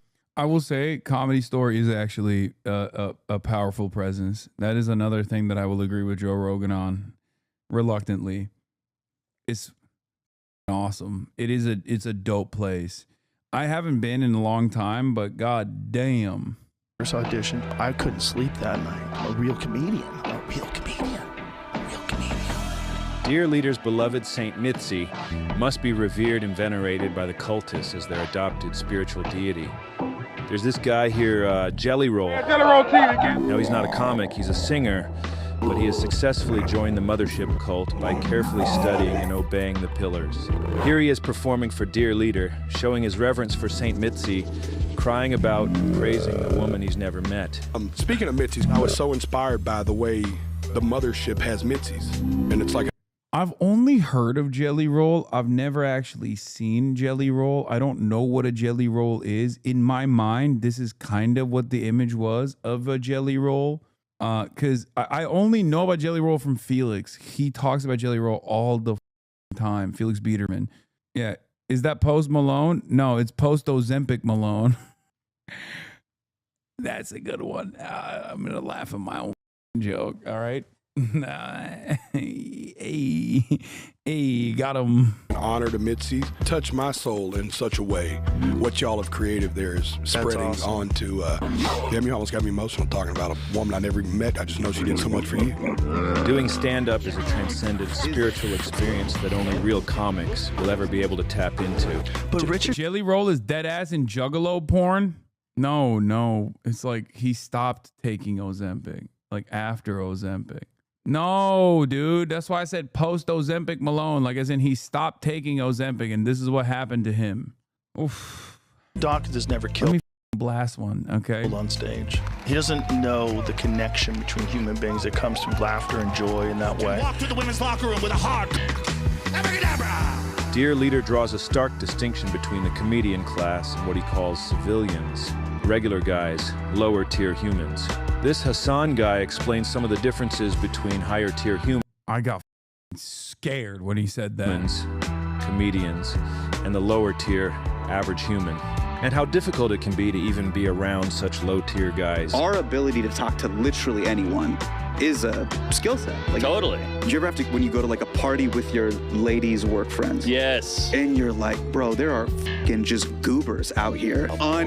Yeah, just office banter. I was at a work thing with my wife. We're like in a building, and outside the window, it looked like someone was about to jump off. Oh, wow. The guy goes, like, is that guy like, is he walking on the roof? I go, the part didn't go his way, so he's just. yeah. And they're like, Pillar 4, they are brave truth tellers and victims of an authoritarian mob of censors. They need to be seen as oppressed victims so they can appear as heroes for standing up to the threat. I wonder who this guy likes as a comedian, because I feel like I haven't arrived at like a comic that he pushes as like one that he likes. Bill Burr, yeah. Or wait, are you speculating, or has he said something nice about Burr? Is like, that's who I like. Inside their simulacrum, they are the modern day incarnations of guys like Lenny Bruce, Dick Gregory, and Mort Saul. Look them up. We're drinking, my friends, in the Last Chance Saloon. What I'm saying on stage tonight is barely acceptable now. In 10 years' time...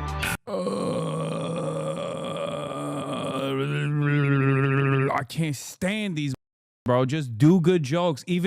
Even Seinfeld, ultra Zionist, awful dog shit comedian, literally conceded on this previous tone that he used to take, where he was like, cancel culture. What's the deal with airplanes? What's the deal with cancel culture? Cancel culture, more like cancer culture. Ha ha ha. And then he turned around and was like, actually, I want to go back on that. I was wrong. You're just either good at doing comedy or you're not. And the people who complain about cancel culture are just not good enough to overcome these sorts of issues. Forget about it. You'll say, I saw a man and he stood on stage and he made light of serious situations. We used to call them jokes. Us versus them mentality is a hallmark of cult psychology. Jim Jones fabricated threats like government persecution and fascist takeovers all the time, and he taught his followers that his temple was the only safe place from the dangerous and decaying outside world. The Heaven's Gate followers believed that they and the... Yeah, that's the point. I will always say this. You cannot, first of all, cancel culture in and of itself is bullshit to begin with. You can't get canceled from outside forces. Kyle, what are you doing? Place. You can only be canceled by your own audience, okay? That's number one. Number two, no matter how edgy a joke is, no matter how f***ed up a joke is, if you are a good enough comedian, you can make it work. And the only reason why you feel like you are getting canceled is because people are not laughing because you failed to deliver. That's it. That's it. You failed to deliver, and that is the only reason why you feel like you have gotten canceled. It is the most baby shit, the most annoying, constant whiny ass attitude that these goddamn comedians have. Put the jokes in the bag, little bro. That is your job. Okay? If you know how to tell a joke, it doesn't matter how edgy it is. Okay? That's it. It's kind of like my principle on accents. Okay? You can always make fun of white accents. or at least like dominant accents, right? Cultures that have engaged in like colonial violence, things of that nature.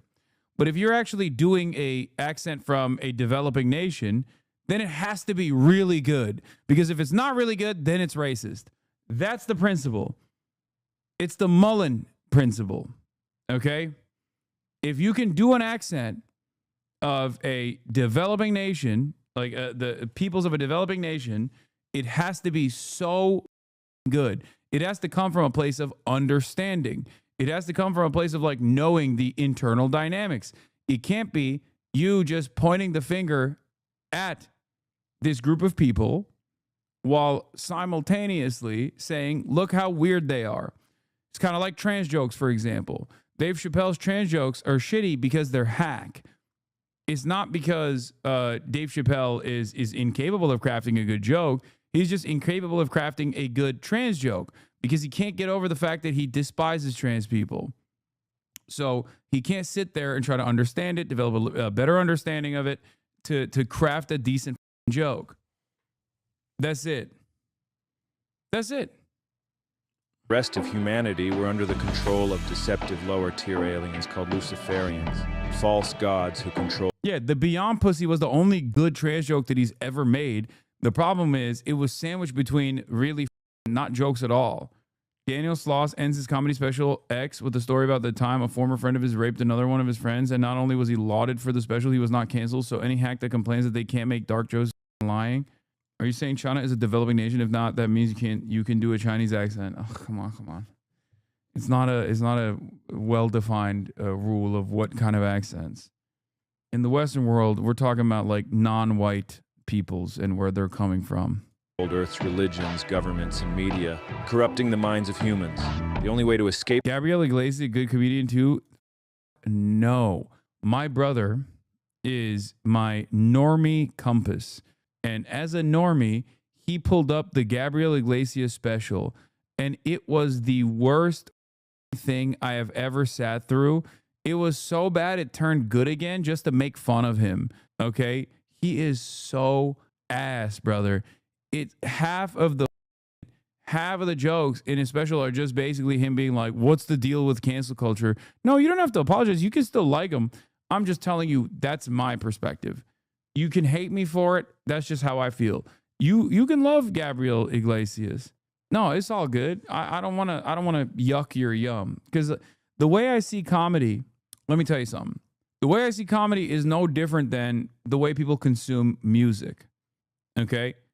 The problem is a lot of people don't see comedy as that. They see people not telling jokes, but instead reflecting on their world view. Okay? They see someone not in a desperate attempt to craft a joke that makes you laugh and trying to entertain you. They see it as like, this is what he sincerely believes. This is what he believes. This is what he wants you to believe as well. He's trying to brainwash you. That's not the case. Okay, that's not what comedy is. That's not what comedy is at all. And I also, like I said, I treat comedy in the same way that I treat, in the same way that other people like consume music. You're not gonna like every album of a musician, but that doesn't say anything. Okay, sometimes stand-up comics are gonna be good. Sometimes they're gonna have misses. They're gonna have hits. They're gonna have misses. It is what it is. But I think a lot of people, when a comedian misses and is bombs or fails to deliver on a joke, a lot of people look at that and go, oh, he wasn't actually trying to be sincere. This is not him being, this is not him attempting to make a joke. This is his sincerely held belief. And he is a bad person. That's not the case. The Luciferian threat was to submit to Doe, Sui out of this world, and get on that spaceship. This fosters paranoia and isolation, which helps bind the cultists together and keeps them fearful and loyal to the leader. The mothership comedy cult Toilet Piss Pipe employs the same psychological strategy. Like Heaven's Gate's Luciferians, the comedy piss cult also fabricated a make-believe enemy to set themselves apart from and blame for everything. Woke. It's very dangerous. A nebulous, undefined, what do I think about George amorphous Carlin? One of the greatest of all time. He's absolutely the GOAT. group that is somehow both completely feckless and able to wield widespread domination over our entire society. They're out of their f***ing mind. They want to force people to behave and think a very certain way. Well, they're just nuts. He is terrified of a shadow, a construction in his mind formed by his social media feed. You can never be woke enough. That's the problem. It keeps going. And if you get to the point where you agree to all these demands, it'll eventually get to straight white men are not allowed to talk. Oh, no. You're not allowed to go outside. Damn it. Oh, please tell me you're joking. I mean, I'm not joking. Shit. Well, the good news is the comedy cult's here to save us all. Thank God. The mothership is their sanctuary where woke meets the wall. In the comedy world, we say we're the last line of defense. We're the woke meets the wall. If you want to never make fun of marginalized groups, it's like, no. In the Austin Hell Toilet, because their comedy is not funny, they know it doesn't hold up to criticism. So they need to pretend that the criticism is some kind of attack. Then they can all rally together to defend themselves from it. And to prevent the defensive line from breaking, followers are programmed to believe that they can't survive outside the cult. One of the ways that I describe comics, I go, you're either like a village or an island. And villages do way better. An island is a man on his own out there, did just his own shows, and doesn't hang out with comics. You didn't have any comics for friends? There's a lot of fucking sad people out there. Yeah, no, don't be a cool island guy. Give yourself to the cult, migrate to that new reality, and you'll be able to achieve things you never thought possible. Because they aren't possible, really, unless you're doing it inside the simulacrum. But that's your new reality now, so that's okay. But don't ever make the mistake of going against the pillars or disrespecting the comedy czar. No. Or you'll be swiftly ejected from the group. And it's back to classic reality for you. You're gonna get more people that are very uncomfortable with their own lives and want to live a different life. Well, when you think about where this is all headed, there's only a few different directions that one could go to, and simulated reality is a big one. It's coming. It's already here, and you're in it. We don't need to invent brain implants or anything like that. Our brains are already configured to live in artificial reality. All you need is a reason. If your career's about to expire because your entire fan base is headed to the glue factory, migrating to the simulacrum offers you access to a whole new, younger audience. And I'm pretty emotional about the mothership. I think that the universe used you just to get me back out of this hole that I was in. I didn't know what to do. I didn't know where to go. I didn't know. If you got anxiety about not being funny, you can eliminate that by knowing you can always just do a boring, boilerplate TED Talk soapbox sermon about one of the pillars, and the cult followers will love it. Apparently, I'm not very PC. I'm not one of those people who tries so f***ing hard.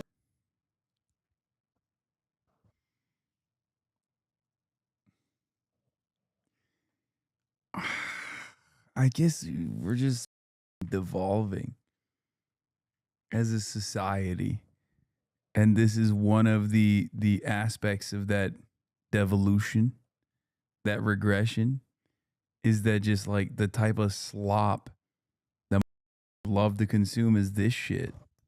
Maybe is that what it is?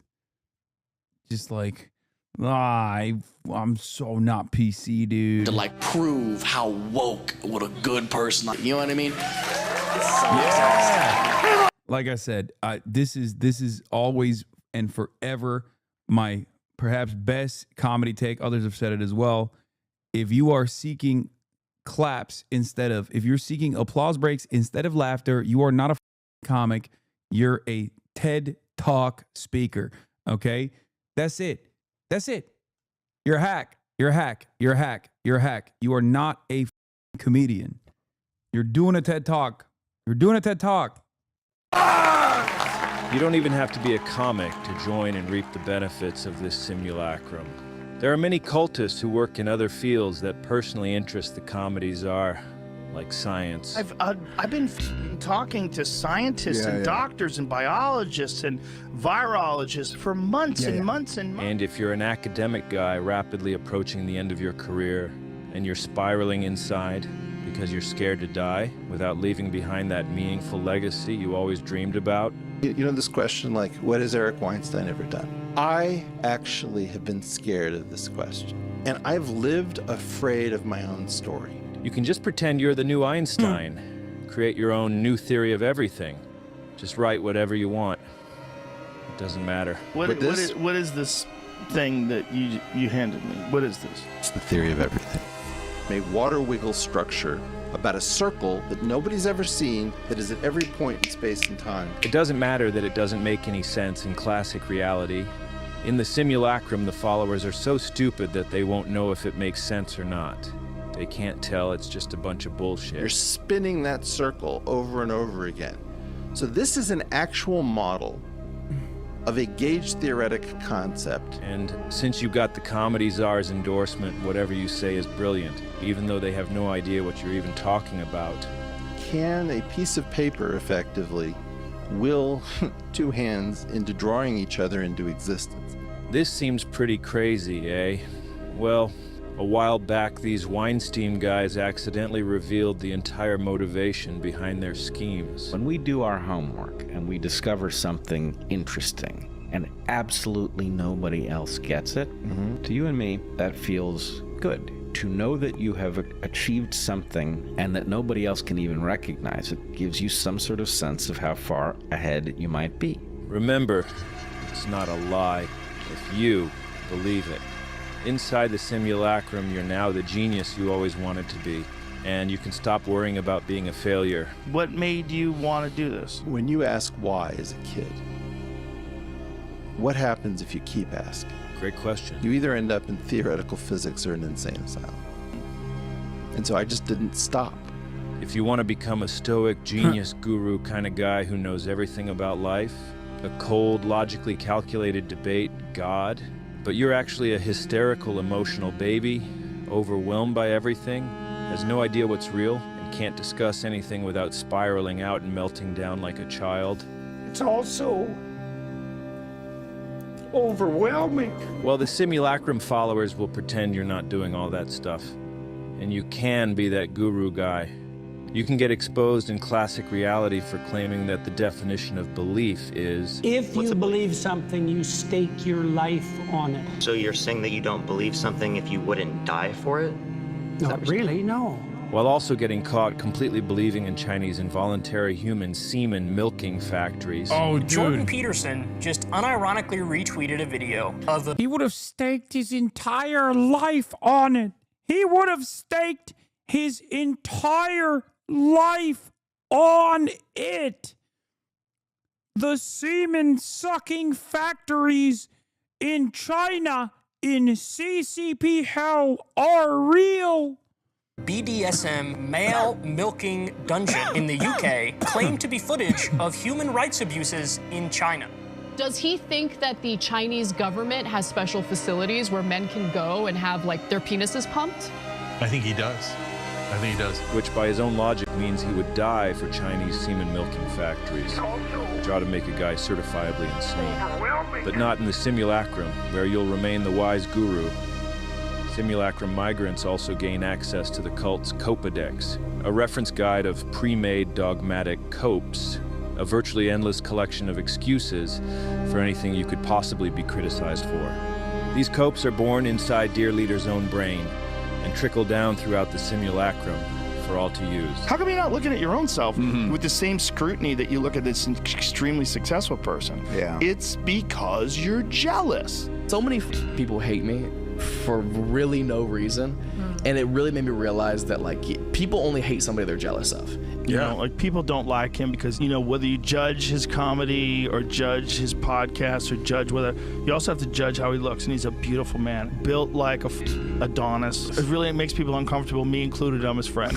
I mean, people don't want to laugh at, like, physically attractive people. Like, you don't want to walk on stage and have people looking at your arms rather than listening to you.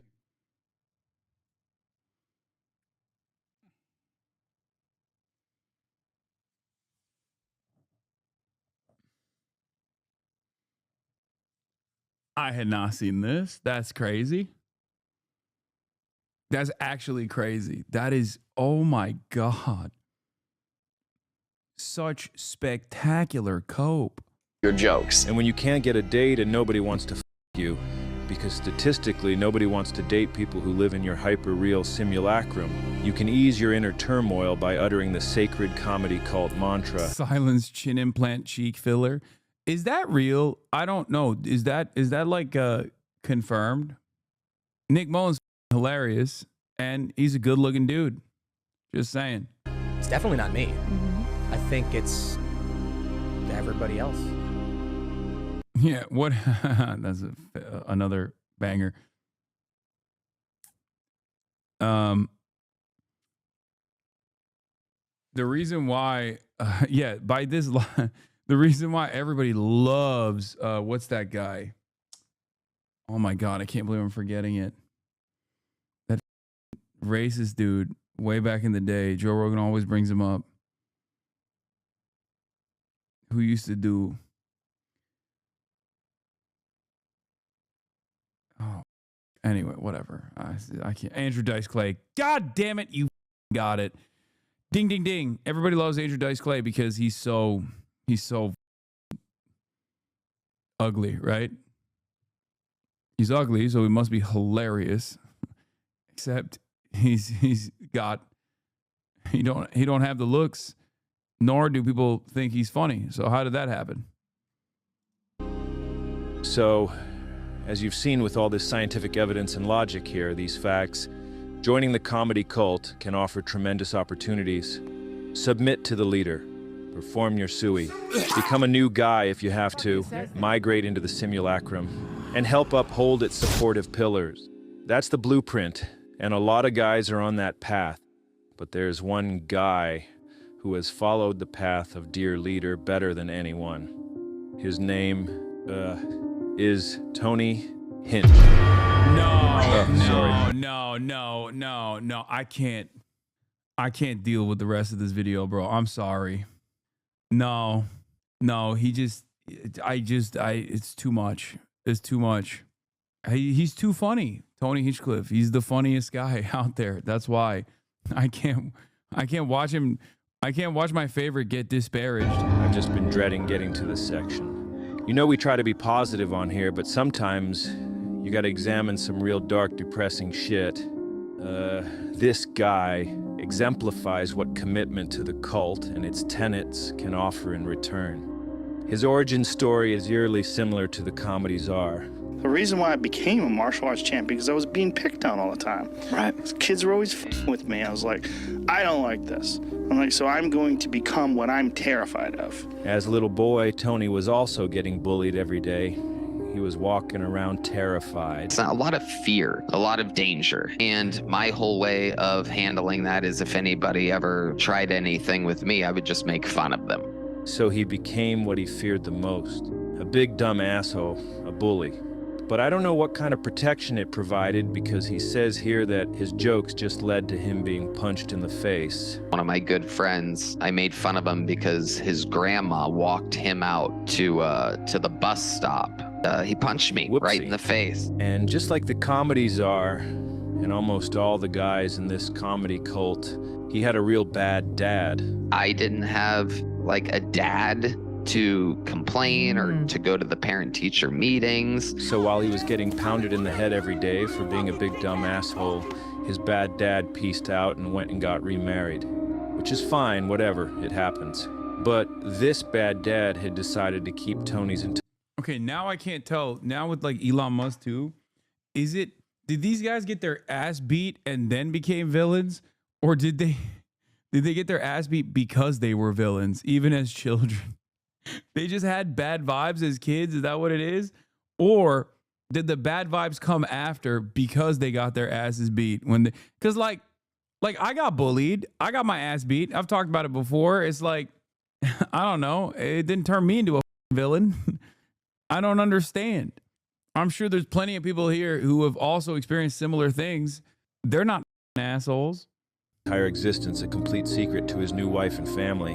My mom told me that my dad travels a lot, my dad works a lot. I mentioned to my mom, I go, hey, Dad's car is in this one house's driveway a lot. My mom like turned pale white. She told me everything that That's a lot. That's how someone like me gets made. So Tony ran away, and like many before him, his gaping dad hole in quest for external validation. You were fat, not evil. Yeah, I did get bullied because I was fat. Took him to the mecca of insecurity, Hollywood. He soon found his way to the Comedy Store, got a job answering the phone or cleaning toilets or whatever, and he found something he probably didn't expect, a new dad. He started opening up for Dad on tour and got his first taste of that long sought-after external validation from his audience. But it was a lot of work, too much work, really. He thought, what if there's a way to get even more laughs while doing even less work, while also being able to satisfy his sadistic compulsions? So he started his own show, Kill Tony, his ultimate scheme. Guys, give it up for Tony Hinchcliffe. Generally speaking, I try to separate the scheme from the schemer, appreciate the beauty of a good scheme, and it's a brilliant scheme, it really is. How it works is his show allows him to be on stage at all times, getting attention without having to do anything at all, really. If the show is ever funny, it's because of the guests. He'll brag about how funny this Trump-Biden episode was, but that was these guys who made it funny. Come on, huh? Come on. But since reality can be whatever he wants it to be, Tony can easily pretend that the laughs the show generates are all actually for him. 3 times you got married. Honestly, that's not that bad. What did Tony even do? Nothing really. A few snide remarks. Great idea. A ginormous failure in execution only because of who gets to dictate, like who controls the episode.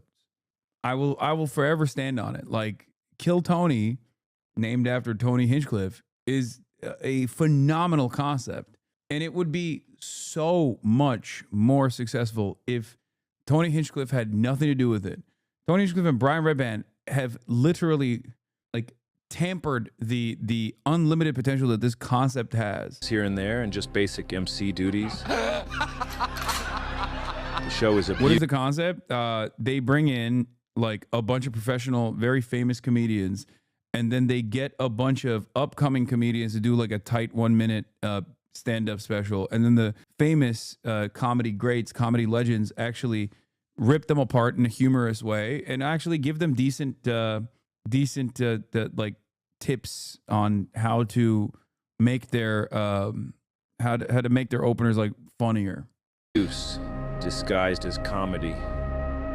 Tony wasn't always a terrible host / person. COVID cooked the out of his brain. No, I couldn't stand him even back then. Took this idea from the world of professional wrestling. What makes pro wrestling so compelling is the concept of kayfabe, a collective suspension of disbelief, maintaining the illusion that the characters, the fights, and the drama are all real. Kill Tony runs on comedy kayfabe, but Tony flipped it, where wrestling is fun theater disguised as violence. Kill Tony is violence disguised as fun theater. There's very few people willing to admit that they miscarried. Was that a sad time for you? It was the lowest point in my life. Really? He's calling in right now. We have word. Despite all of them being followers of a comedy cult, they're all miserable. I'm encouraging you to quit right now. I think when you find that job, I think you should quit. I don't see it happening for you. Eleanor, you knew me when I was 24. I was already 2 years Right, but you're not autistic. Stand over there by the red X. You're really getting a little close. Nope, the other direction, AJ. Thank you. Kill Tony is supported by the same pillars as the broader Austin comedy colon cult, which, as we've proven, are all complete inversions of classic reality. Tony is the megalomaniacal dictator. He must be submitted to and respected. He is a roast god. Comedy's Art proclaims that Tony is the greatest roast comedian alive.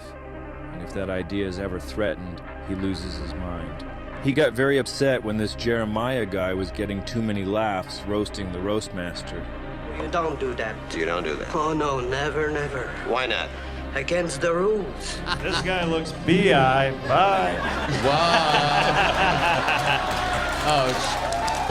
Youth. Takes one to know one. Yes. Go have your magic moment. This is the biggest thing in your career. Go do it. Go get it. Go get it. Oh my God. Oh God. This is why I couldn't. I told you I can't watch this segment, bro. This is why. This is why I told you it's so bad. It's so bad. It's so cringe. Have your magic moment. This is the best it's gonna get for your career. Is crazy when he's killing in your room. Oh. Is that a school bus attached to your face? You flaming homosexual. Takes one to know one. Yep. He allegedly cemented his title with this performance at the Tom Brady roast in 2024. If you actually listen to his jokes, they're, I don't know, they're really just okay. Tom Brady. Why do you look like a gay Tom Brady? But his fellow comedy cultists on stage help sell them and show you how to react. This is straight out of pro wrestling. They all sell the joke in the same way a wrestler sells his opponent's attack. This joke here got a huge reaction. People in the Austin simulacrum were literally talking about it for days. Bert Kreischer is the king. He looks like if the Tiger King and the Liver King only ate Burger King and had a liver that looked like Martin Luther King got beat up by Rodney King. And I'm sitting here over and over again hearing how brilliant this was. Just feeling completely bamboozled, because I already heard this joke on another roast 10 years ago. His jokes are literally all homophobia or racism. Like I said, you can lean into shit like that. It's just his jokes are just bad. That's what it is. Like there are a shit ton of comics that make that kind of material work. Lisa, Larry King, Don King, Rodney King, and Billie Jean King in a Burger King bathroom. Tony also got a huge buzz after he did this infamous joke roasting Puerto Rico. I don't know if you guys know this, but there's literally a floating island of garbage This in the was middle so of the ocean bad. right now. Yeah. I think it's called Puerto Rico. And again, I'm just confused because it was even better when this guy, Dylan Jarbo, did it on Kill Tony back in 2021. Yeah, I don't know if you guys know this. Oh my God, this dude is crazy. Bro, are you kidding me? This dude put himself through hours and hours of Kill Tony just to find all the jokes that Tony Hinchcliffe actually stole, all the bad jokes that Tony Hinchcliffe actually stole from like upstart stand-ups. That's crazy.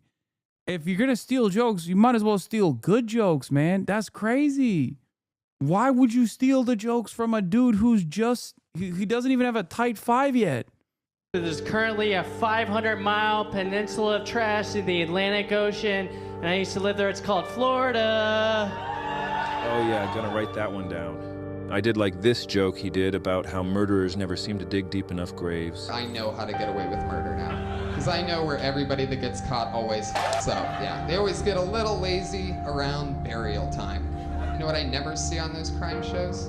The body was discovered after being buried 75 feet deep in the ground. Until I realized it was just a cover of a Norm Macdonald joke. Like these serial killers are supposed to be so shrewd and cunning, but then when it comes time for the grave, they get a little hasty, you know? And I would never, ever kill a lady in cold blood. But if I did, I would take her body to the woods and bury her in a very, very, very deep grave. I'd rather listen to the proper original, personally. But what do I know? Also, so much. And you can kind of tell, like, so much of comedy is just on the delivery and vibes overall. Like, god damn, look at the way Norm Macdonald tells that versus the way Tony Hinchcliffe tells that.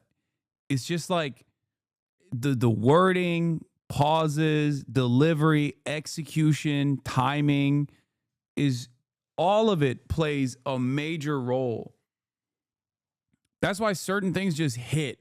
You know what I mean? And you're just like, I don't know what it is about this thing, but you can just like watch it over and over again. And it's always funny. And yeah, some people will say it's easy to arrive at similar joke concepts, but it's Norm Macdonald, for Christ's sake. It'd be like a musician putting this riff in their song, then being like, hey, I didn't know. I just arrived at a similar concept, I guess. But again, this is hyper-reality. Nothing has to make sense from out here in classic reality. Here's Tony without the team of writers and a teleprompter, put on the spot when Bill Maher requests a roasting. No crowd work on you. No, come on, do some crowd work. Ask me where I'm from. Where are you from? New Jersey. Come on. There's a slow pitch down the middle of the plate, bro. New Jersey. That is a shithole. Indeed. Well, come on, you could do better than what you're Maybe I'll famous. warm up. Just like the comedy czar tells the mothership cult, Tony also tells... You can't make fun of Bill Maher to his face. That's a target-rich environment, dude. Like, that's crazy. his flock that they are under attack by powerful forces. Free speech is under attack, people. I host a show, and each week I get updates what words we're allowed to use and not use anymore.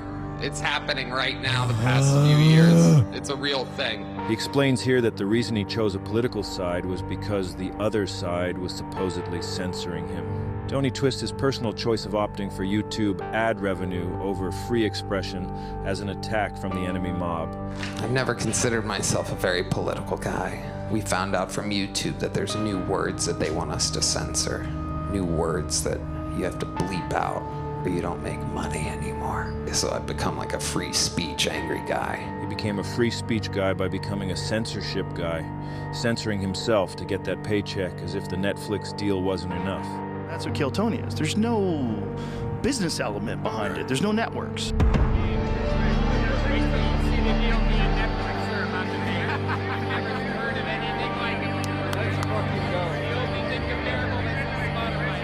That's the kind of backwards logic that only works inside this comedy simulacrum. Just an incredible example of the ability these cultists have to bend reality.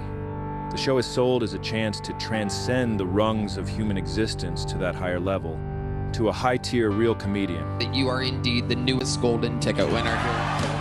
But what it actually is a multi-level comedy scheme, exploiting people's hopes of getting the hell out of their lives, and funneling money up to the top of the comedy pyramid to the big man, the comedy czar, everyone involved taking a little piece of the pie on the way up. The vibe of the show is terribly depressing, like watching a bunch of demons torturing lost souls. Look at it, boy, looking like he on trial for touching kids. He can't even say that. You look gay. Try to do better next time. You suck. There will be no next segment. You're blacklisted. Go. Anything that interrupts their sadistic ritual gets flushed right out of there. Even the great Ric Flair was shat upon just for daring to be real. Oh, I'm a wrestling coach for a high school. Oh my God, this is so boring. Holy shit. Ric Flair, can you please tell us a story? Actually, to be honest with you, I respect that very much. My son was a great amateur wrestler. He died of a heroin overdose. Oh. In 2013. I don't need to hear that, but anybody that could take time away from their life to support kids from personal experience, and because I believe it in my heart. Tony supposedly reveres this guy. A human living legend. Look at Tony. He's flabbergasted. He's the man. He's literally the man. Like, but in this context, didn't Tony Hinchcliffe? Ric Flair. Am I crazy? Isn't Ric Flair like also kind of a very up guy? Don't compare Ric Flair to Jesse Ventura. Jesse Ventura is the GOAT. How dare you?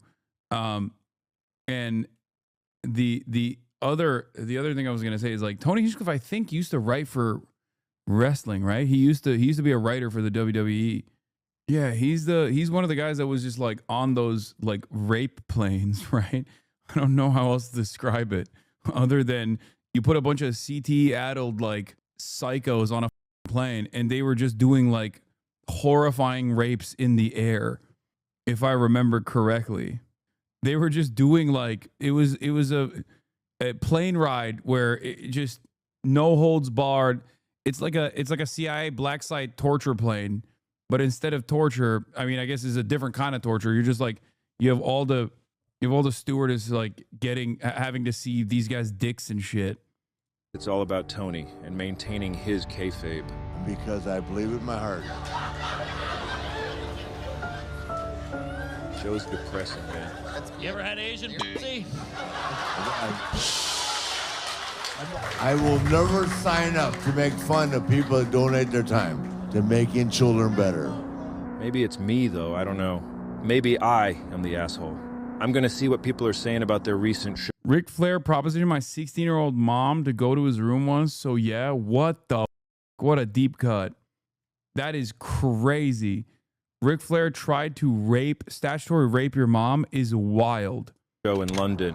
We got some voicemail here from a few guys in attendance. Let me see what they're saying.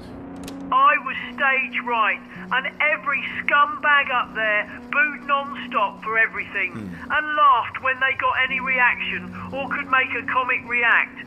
Booze, fights, people up and down to get drinks or a sniff in the bathrooms, and people so up they didn't know where their seats were. Comedy is fun. These three blokes dressed as cowboys were sitting at the back. I will never understand how people find this funny. I went to a Louis C.K. joke show a few weeks ago and left 20 minutes in. These mean derogatory jokes are just not funny. It's disgusting. Okay, chatters, like it just might not be for you. You know what I mean? I don't know what you heard. I haven't seen anything new from Louis C.K. In forever since he got canceled for doing insane shit to young female comics. But Louis C.K. was objectively a good comedian pre-cancellation, but also it wasn't even a real cancellation. He won a Grammy after he got canceled. Okay, so that's not really a cancellation, but he was objectively good, but he was getting actually really bad. I used to be a huge Louis C.K. fan, and I remember going to his last, like one of his last big arena. It wasn't even like a special. It was like touring, and it was in Los Angeles. I forget where. What is it like? What was it? It's like near Inglewood. Anyway, it was just not good. He was actually low key, kind of falling off in his comedy. Throwing things and being loud by all accounts, but I just noticed when they threw something at the women in front of me. So I stood up and threw some sweets at them, and then I put my jumper on, walked up there and slapped one of the cowboy hats off their head. Then me and the three of them had a good brawl, and I thought it went rather well. But his apology album, Sincerely, is pretty brilliant, but he's been phoning it in since then. Wait, really? He did was that the one he got a Grammy for? I used to be a Dave Chappelle fan. I mean, that's not surprising. Dave Chappelle, before Dave Chappelle got hit with the transphobia ray, and he got like the John Fetterman stroke gun, but in the direction of transphobia instead of defending Israel. He was one of the best of our gen. And he still is like, he still has that dog in him. It's just that I think every reason why he left Chappelle's show behind, he basically reversed for some weird reason. He unironically, like all of the reasons as to why he was like, I want to be a funny person. I think there's more meaning in life. I'm realizing that people are not laughing with me, but laughing at me. The jokes have actually escaped. The jokes have reached like terminal velocity where people are just laughing at black people, you know, instead of understanding the background, all that stuff. It almost felt like when he came back, he was just like so rich, and he was just like, I'm a rich guy. I used to be a Dave Chappelle fan. I'm trans law. Yeah, I mean, it makes sense. The transphobia and like the I hate cancel culture shit just like ruined him. And also on top of that, I think he just like got real, I don't know. He just got out of touch. That's what it is. That's what it is. You can't be a good comic if you're out of touch. I said this before, and I know Nick Mullen has said something similar as well before people yell at me, but I had the same exact commentary at the time. It's just Nanette, but for transphobia. Like, his last couple of specials were basically just like Nanette for cancel culture and transphobia. Instead of, why did you say he got real? What do you mean? Yeah, he was just literally looking for applause instead of laughter. afterwards, it turns out I had a couple of great big cuts on my head, so I'm not sure how that happened because their punches actually seemed very weak, and I didn't get any black eyes, bruises, or broke nose. Then I left the building sharpish and went home to bed. Did anyone see if they had any weapons? Because I've come away with some nasty lacerations that's going to scar me face. That sounds like a comedy show to me. Good, good, good. But yeah, it's a toxic environment. That's why it was the perfect place for Tony to transition into his final new guy. That's why it's called Kill Tony. It's where the old original Tony went to die. He unveiled his fully transitioned self with his most recent comedy tweet thing. And that's why that is called Garbage.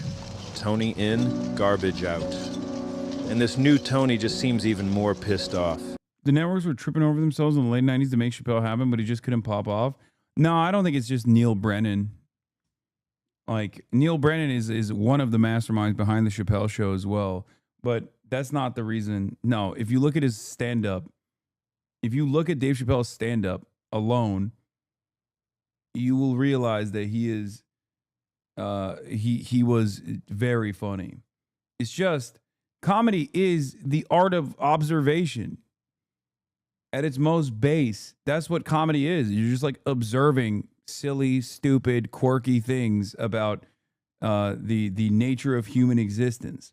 And Dave's specials were amazing.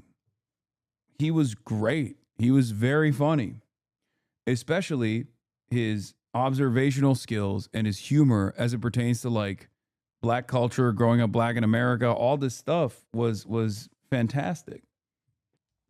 Whereas like areas that he is not invested in, areas that where he has no investment in whatsoever, or areas that he doesn't understand that he attempts to make jokes about, like trans existence, which is objectively, inherently dark and therefore very funny. Like there's a lot of humor that you can derive out of that.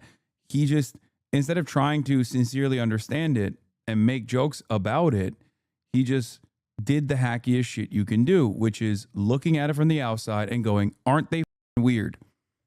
Okay? That's it. Just pointing the finger at like trans people from the outside and just going, ugh, aren't they weird and gross? That's not a joke. You're just looking for applause breaks from other people who also feel the same way. It's lazy, it's hacky, it's not even remotely funny. And it's not, I'm not saying that because like, oh my God, it hurts my feelings. Like I know dumbasses love. I don't think Hasan understands Dave Chappelle. You guys are so wrong about Chappelle. His trans jokes are funny. Dave Chappelle is GOAT. Yeah, okay. Sure, chatter. 13-month subscriber. Jesus Christ. Yes, dude. I love hearing I love hearing attack helicopter jokes from Dave Chappelle. Are you stupid? That's Dave Chappelle.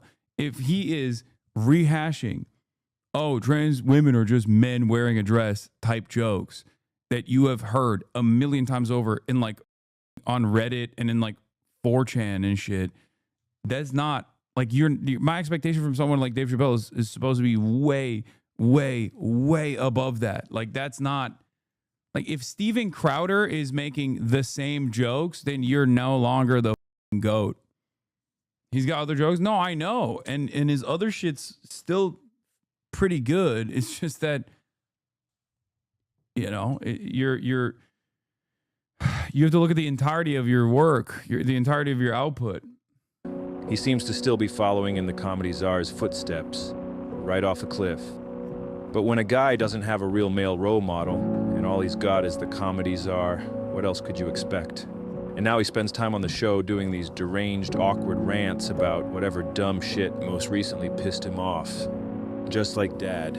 But I came back home because I faced anti-Semitism. You know, I hear this, but it's kind of funny because, like, if you make fun of an Italian, there's no word for that. If you make fun of everybody else, it's racist. Your people have a special word for racism. What do you think that means? If you take yourself out of the picture, what do you think about your people having a special word for just it's Italophobia, bro? Chill. You. What exactly did they say or do to you there? They said, like, go back to, you know, Poland, all the normal shit. But you've never been to Poland? No, my ancestry is Ukrainian. Oh, wow. There's some uneducated idiots that are rooting for you now, not realizing that that country's stealing our money. Comedy show. Wow, dude, he's hilarious, bro. That's crazy. Dude, how are you going to bomb in a comedy show joking about anti-Semitism. That's insane. That in and of itself is like how can you not even make a good joke around anti-Semitism in a comedy show, bro? That's, first of all, this is a clip chimp. Tony Hinchcliffe is really funny. Sure, okay. That is crazy. That is actually crazy. That is the worst. Oh my God. Why did you date a corn star? What the? I just found out you dated a corn star. Why did you date a corn star? What the? Are you all right, dude? You can say porn star in here. It's Twitch. Also, who cares? What the? Yeah, why are you? What are you, jealous? Like, what do you mean? That's a bit sad. Wait, why? Wait, this guy's been on the. I saw him walks like he's walking down a hill. That's funny. This guy's been on the why did you date a corn star tip for months now. For a month. A Jew, a Dominican, and a Hamas lover. We need a movie.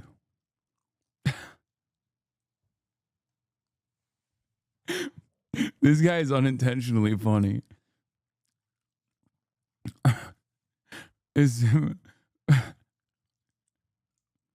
Also, it's really up. Brace Belden is not a Hamas lover. He's a Hamas admirer.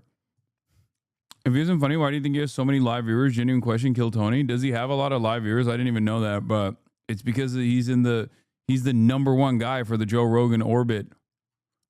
Finally, the corn has sprouted. What's the thought of dating one, though? That's sick, in my opinion. I can't tell if you're saying, like, that's sick, as in cool, or if you're saying, like, it's sick, as in sick in the head. I'm a doctor. What was your schooling like? Super Canadian? Yeah. Now, a lot of people don't know this, but I study the Canadian healthcare system because they brag about how good it is. And I like to do my own research just to make sure that I live in the greatest country on planet Earth, and I do. But Canada does rides now for anybody that wants one. Am I correct? No. I know more about your system than you because I have a bit about it.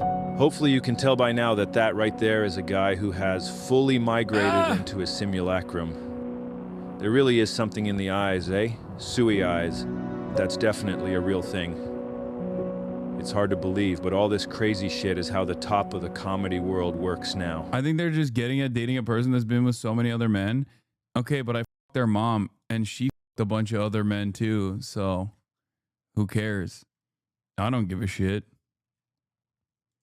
I was tempted to end the investigation there, but I just kept staring up at that photo of David Lucas. When you ask why as a kid, what happens if you keep asking? You either end up in theoretical physics or an insane asylum. Why is everyone so annoyed? I just think it's disgusting. Brother, that's a you problem. Okay? Who gives a shit? I clearly don't.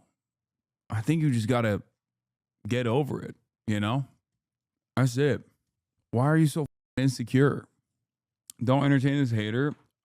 I like to understand the mindset of people like this. Being important doesn't mean anything for how many people I've definitely hooked up with people that have had far more sex than the average porn star, I would say. Not that it matters. It just doesn't matter to me at all. I don't know why it matters to you. It's not that deep. You've been obsessed with this notion for, oh yeah. It's really not that deep. I just wanted to know your rationale behind it. Well, I mean, you've been asking about it for a month, so kind of feels like it is deep for you. Having said that, the answer is simple. I don't care. And I don't know why you would. As long as someone is safe, who gives a shit? And so I just didn't stop. And it got me thinking. If Tony can build his own simulacrum nested inside of the Comedy Czar's simulacrum, then what if Joe the Comedy Czar's simulacrum... My girlfriend is a chef, and should I be disgusted? She's cooked for so many other men. What the fuck is this logic? Just asking completely unserious like a idiot. I mean, there is a difference. There's a difference between like sex and like cooking, for sure.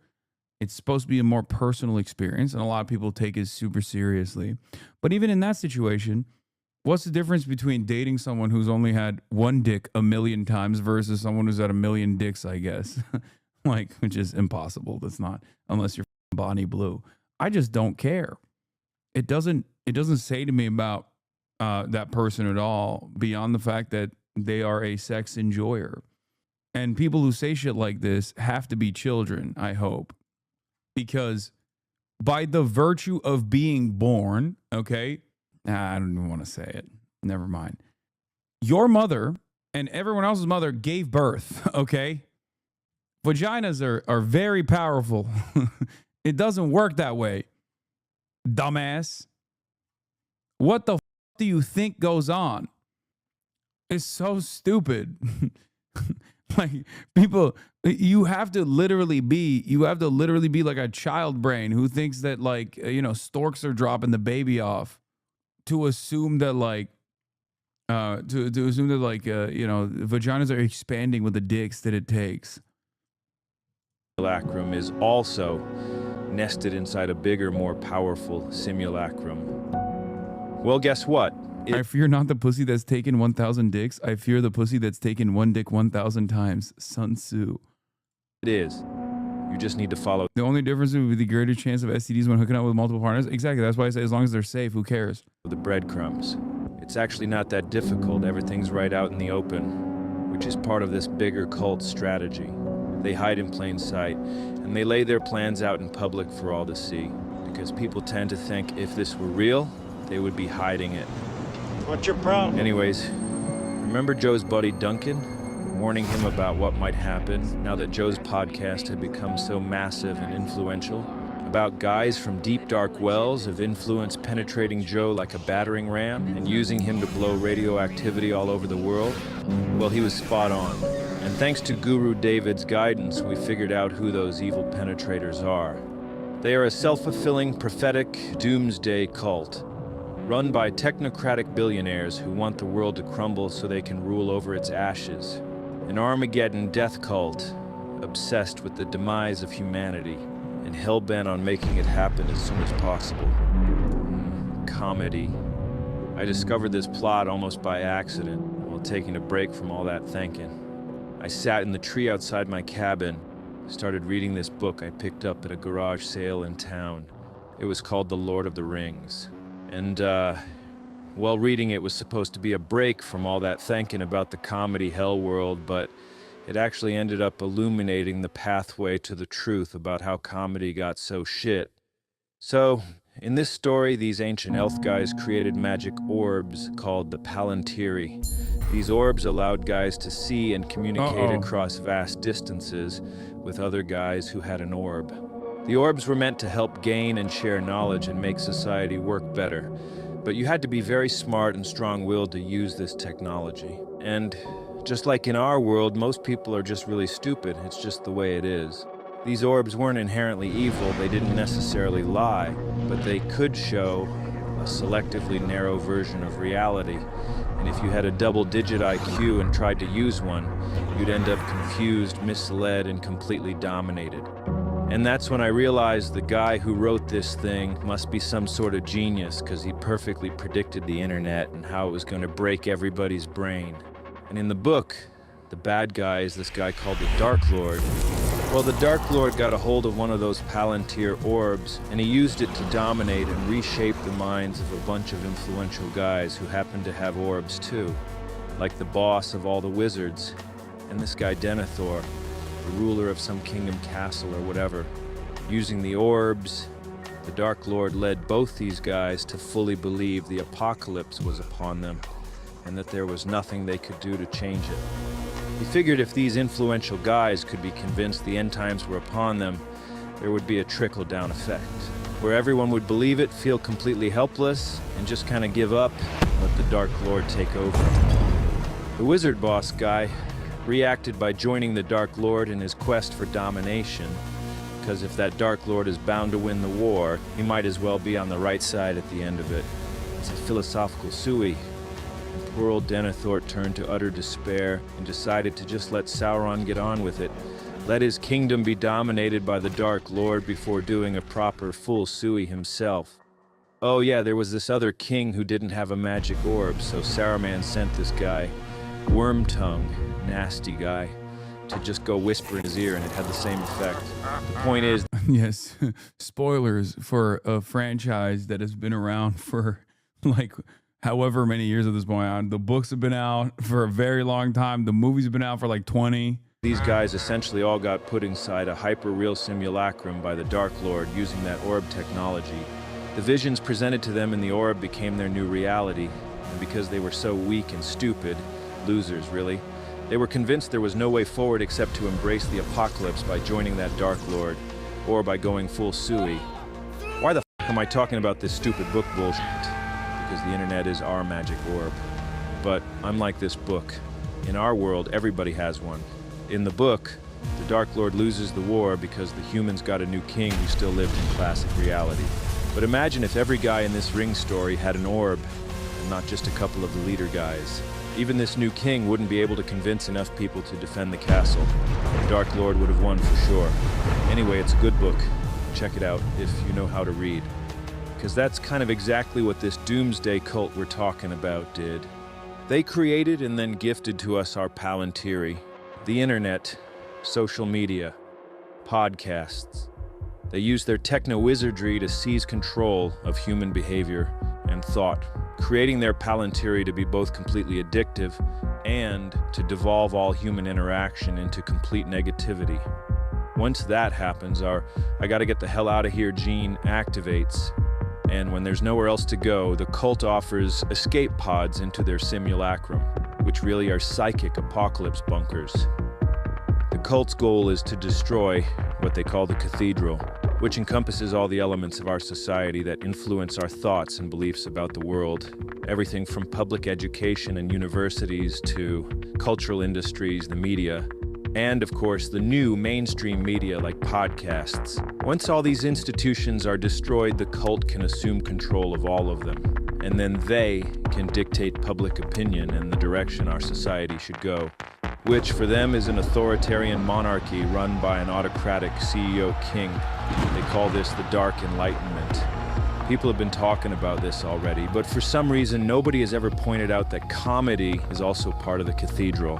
Because comedy is a tool that can cut through the illusion of hyperreality, one that can topple the pillars that uphold. Okay, maybe this is the reason why he hates Joe Rogan so much, because he places a lot of emphasis on the role that comedy plays, because comedy can be as serious or as silly as you want it to be. And maybe that's the reason. Because if I believed comedy was this significant in terms of like moving culture, changing our collective consciousness, all this stuff, then yeah, I would also hate Joe Rogan to the same degree. Because yes, Joe Rogan has destroyed comedy in very meaningful ways. And this guy clearly loved comedy. Holy. Well, Vuki, thank you for the 10 gifted. The simulacrum. They must destroy it. They've been doing this for as long as comedy has been a thing. And the cult identified their perfect target to infiltrate both the comedy and podcast world, the most gullible man in mainstream media. It was so easy. They just led Joe down the path into the simulacrum with money and validation, and now he's their mainstream media puppet.